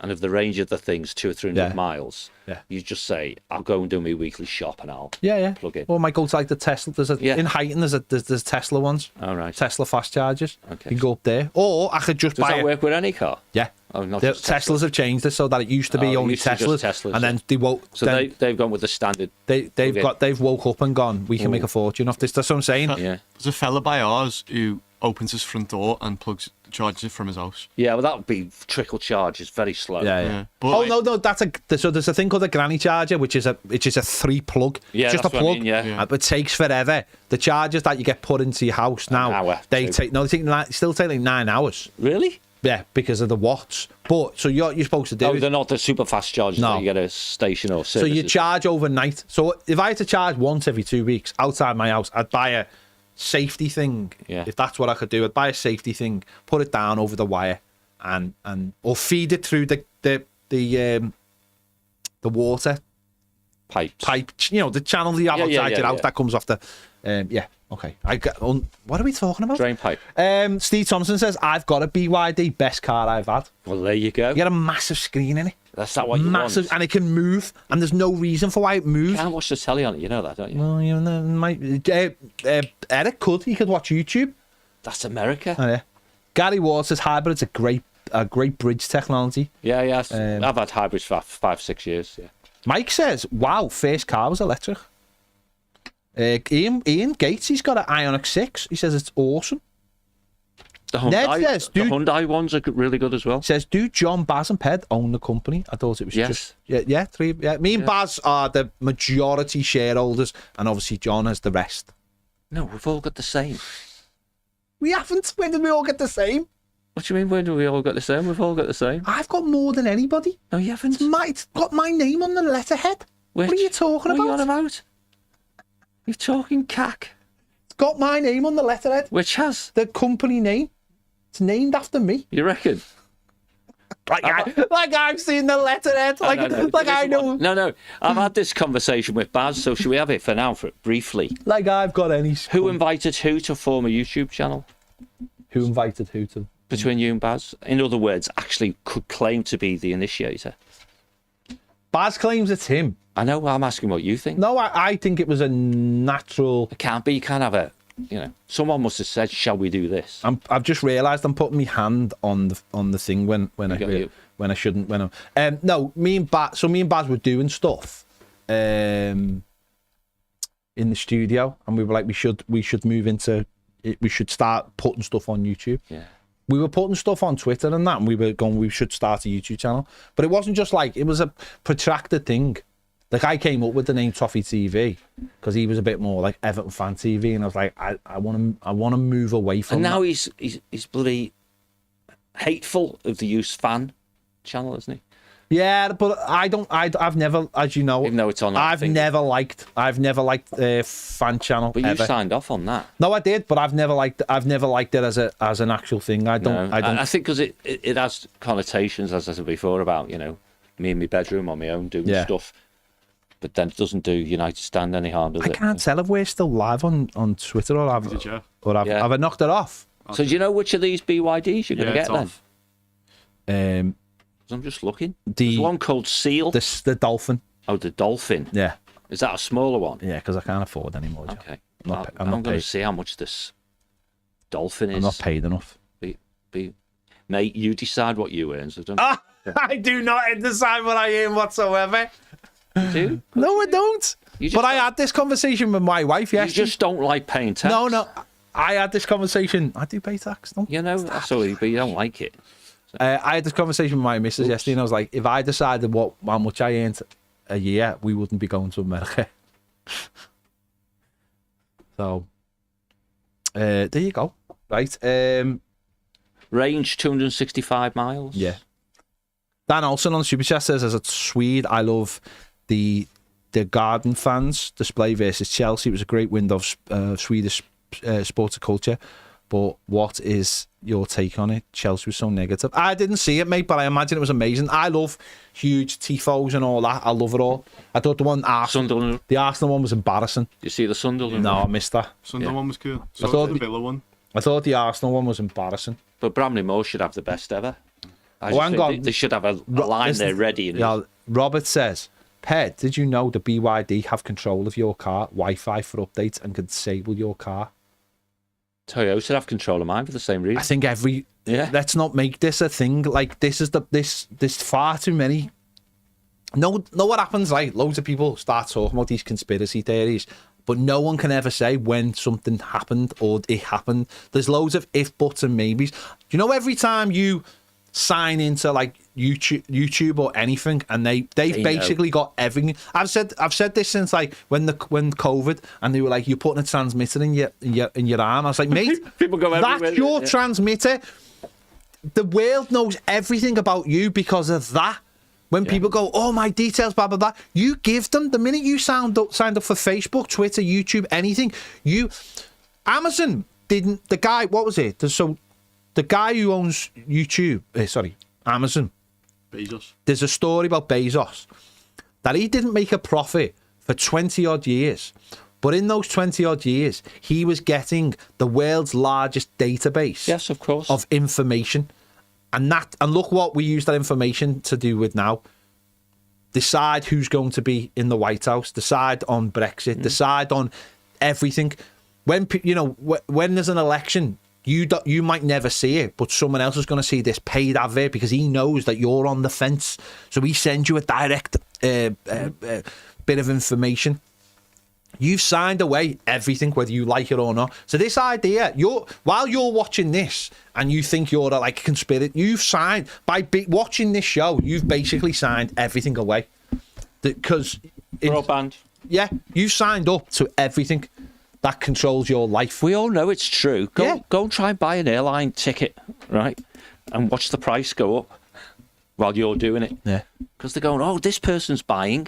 That's one of the selling points of having like a VPN. Yeah. People say if you have a VPN, you can say you're in America and you can try and buy an airline, and you watch the price. That's one of the things about VPNs. Yeah. The prices are not the same because the minute you search for something where you want to go, everything goes up. I'm in Swindon.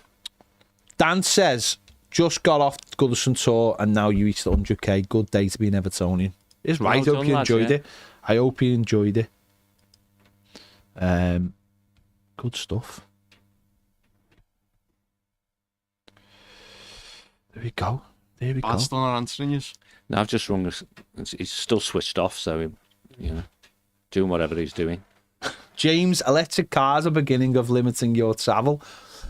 What happens, right? What happens if there's no more oil?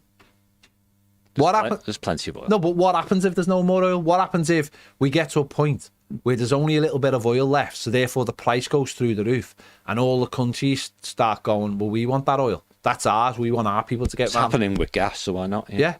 Russia have been able to stay relevant in the last 25 years because they controlled the gas line into Europe. That's why no one can go to Russia. No chance. There's because they've got the gas line. That's why Russia is still relevant.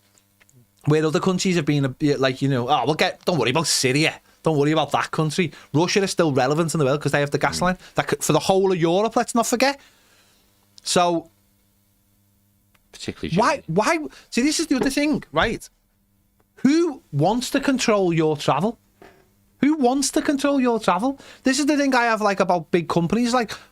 Why would Elon? Not that I particularly like him, but why would Elon Musk or one of these other people want to limit what you can do and spend? Isn't that against basically capitalism? Yeah. They're sawing the branch they're sitting on. Yeah. I can't remember all the topics we've talked about in this video, and I feel sorry for anyone who watches this on afterwards. I don't think anyone's getting up to the 2 hour 40-minute mark. Steve Lamb, thank you, Steve Lamb. Thank you very much. Much appreciated. Couldn't have been done without a certain young Matthew. There you go. Birkenhead Blue says, who let the Alex Jones fan club in here? Listen, it takes all sorts. Takes all sorts. Right. I think we're finally going to go. We have a rest. Yeah, because we've got to do the match preview, I think. Yeah. And then back we on could it. do it tomorrow. Oh, I haven't done it. We could do the preview tomorrow. We could do the preview tomorrow, couldn't we? Just grab a coffee, get live again at 5. Yeah, over on Toffee TV Premier, of course. Yes, not indeed. on YouTube. That's why you should subscribe to that as well. Yeah. There you go. This is turning into a Joe Rogan podcast. I know. Let me just say this final thing, right? All these people on your larger opinions. Oh, but no. Listen, all these people who bang the drum for all this other stuff, what are you what's the end game? What other stuff? For you shouldn't have solar panels, or I see, right, wind turbines, or we shouldn't bother trying to get to net zero. Do you know if I massively believe obviously in what's going on in the world. The world's getting hotter because of us, right? I massively believe in that. Okay. Right? But if I'm wrong, what's the worst case scenario with what we're doing? Do you know what I mean? If we can make everything a little bit better by driving electric cars, by having solar panel, by not relying on human beings, by the way, to bring us our oil or our gas or whatever, what's the worst that can happen? Because I know the flip side, what the worst can happen. If we don't start to change and the scientists are right, we are going to destroy them. Well, some scientists. Yeah. Some don't agree. Okay, not the paid ones. Yeah. We are going to destroy... So you're bigoted then, aren't you? No, but... People who do what you believe in are real and genuine, and people who don't are... All the evidence points to the fact that this... You can't use the word all. Okay. Yeah. That this is a man-made catastrophe that is going to be ongoing, and your grandchildren are going to have to suffer... grandchildren? Are going to suffer the heat and all, terrible heat and all summers, all that. Forget about all that. But if I'm right, then we're going to try and make the place a little bit better. If the other side are right, then what? But why does it have... Sorry, this is your question, I think, isn't it? Why does it have to be binary? Instead of the debate being, are my granddaughters going to fry? Yeah. No. Not fry, no. But you know what I mean? No. Not even uncomfortable, in my view. I think they are. I think it's we're getting. We'll see. But certain places are getting very, very, very. Let me say it. No, go on. Give me your view again. Go on. Right, which is cool. Right. Oh, which it was. Yeah. But thank you. I like that. Right. But are they going to fry, or someone over here insists that's all rubbish? Yeah. When the truth is a bit like the hybrid thing. The guy who said hybrid's a great bridging thing. Yeah. Making the world a better place. Yeah. By reducing, carbon emissions. It's clearly good news. It is. Clearly. It is. You don't have to agree we're going to fry or we're not Yeah. to say, well, why don't we just start heading off in the right direction? And also things like electric cars. If that's just better anyway, Like if we get better cars, like someone just said, the majority of electricity is produced by fossil fuels. Well, let's make Not it so in this country. It's well, not. let's make it so the majority of electricity. not in this country, No, I it's know. not. I know. Loads of people believe that it's all power stations and coal. It's not. In this country, it's wind turbines. So let's make it so that we start using solar panel and winding, and let's get that on our homes. So because ultimately, if it's cheaper for us and it's doing the same job, then it's fine, isn't it? Like. All electric cars have a limited shelf life because we'll skip that and we'll have hydrogen fueled cars. Stoosh made a great point, and we'll end on this. Save the planet. The planet's going nowhere. We are. Absolutely. The planet will be fine. It'll be us who's dead. Mike Cosgrove also wants a 24-hour stream. Yeah, but not right now. Not right now. We will pick a date. See, the ice caps are melting, mate. They are melting. That's literally, they are melting. But they've melted in the past. Right. No, but they are melting. Yeah, but they've melted in the past. Probably. And we weren't here. Yeah, we just weren't here. But if we maybe there is a cycle. It's all them farting dinosaurs. We're really helping it. We're really, really helping it. Anyway. No, you're right. Let's just move it in the right direction. Yeah. But everyone has to do, otherwise it makes no difference. Well, let's just do it. And don't be the one country who's cutting your nose off to spite your face while all the others are not doing it. Solar panel and wind are not a con. Otherwise, why would they use it? Well, a con. See, this is the problem. People get into people's heads. Emma at home watching this with electricity. Yeah. 55% of the energy she's consuming has been produced by stuff that's not coal, not gas. I just don't see the flip side. Why would you want And also, by the way, I think there should be more nuclear power stations. Well, there has to be. Yeah, I think there should be because I think if you get that right as well, that can be clean energy. Yeah. Anyway, right. It is clean. No, I'm saying, but it's the byproducts. The which are a byproduct, problem. I mean. But electric cars have byproducts which are a problem. Called batteries. Yeah. Yeah. So. I thought this was a football channel. This is why we've got 100,000. Yeah. And it's still bloody going up. This is why we've got 100,000. Still going up. Are we having a rest for a bit before we do it all again? I am roasting, and I put that down to you people driving your fucking cars. Right. 5 o'clock, Toffee TV premiere. Party, we'll do it again. Party for everybody. Excellent. What? Are we going? We're going. See you later. Thank you. Basil, come back right now. You are.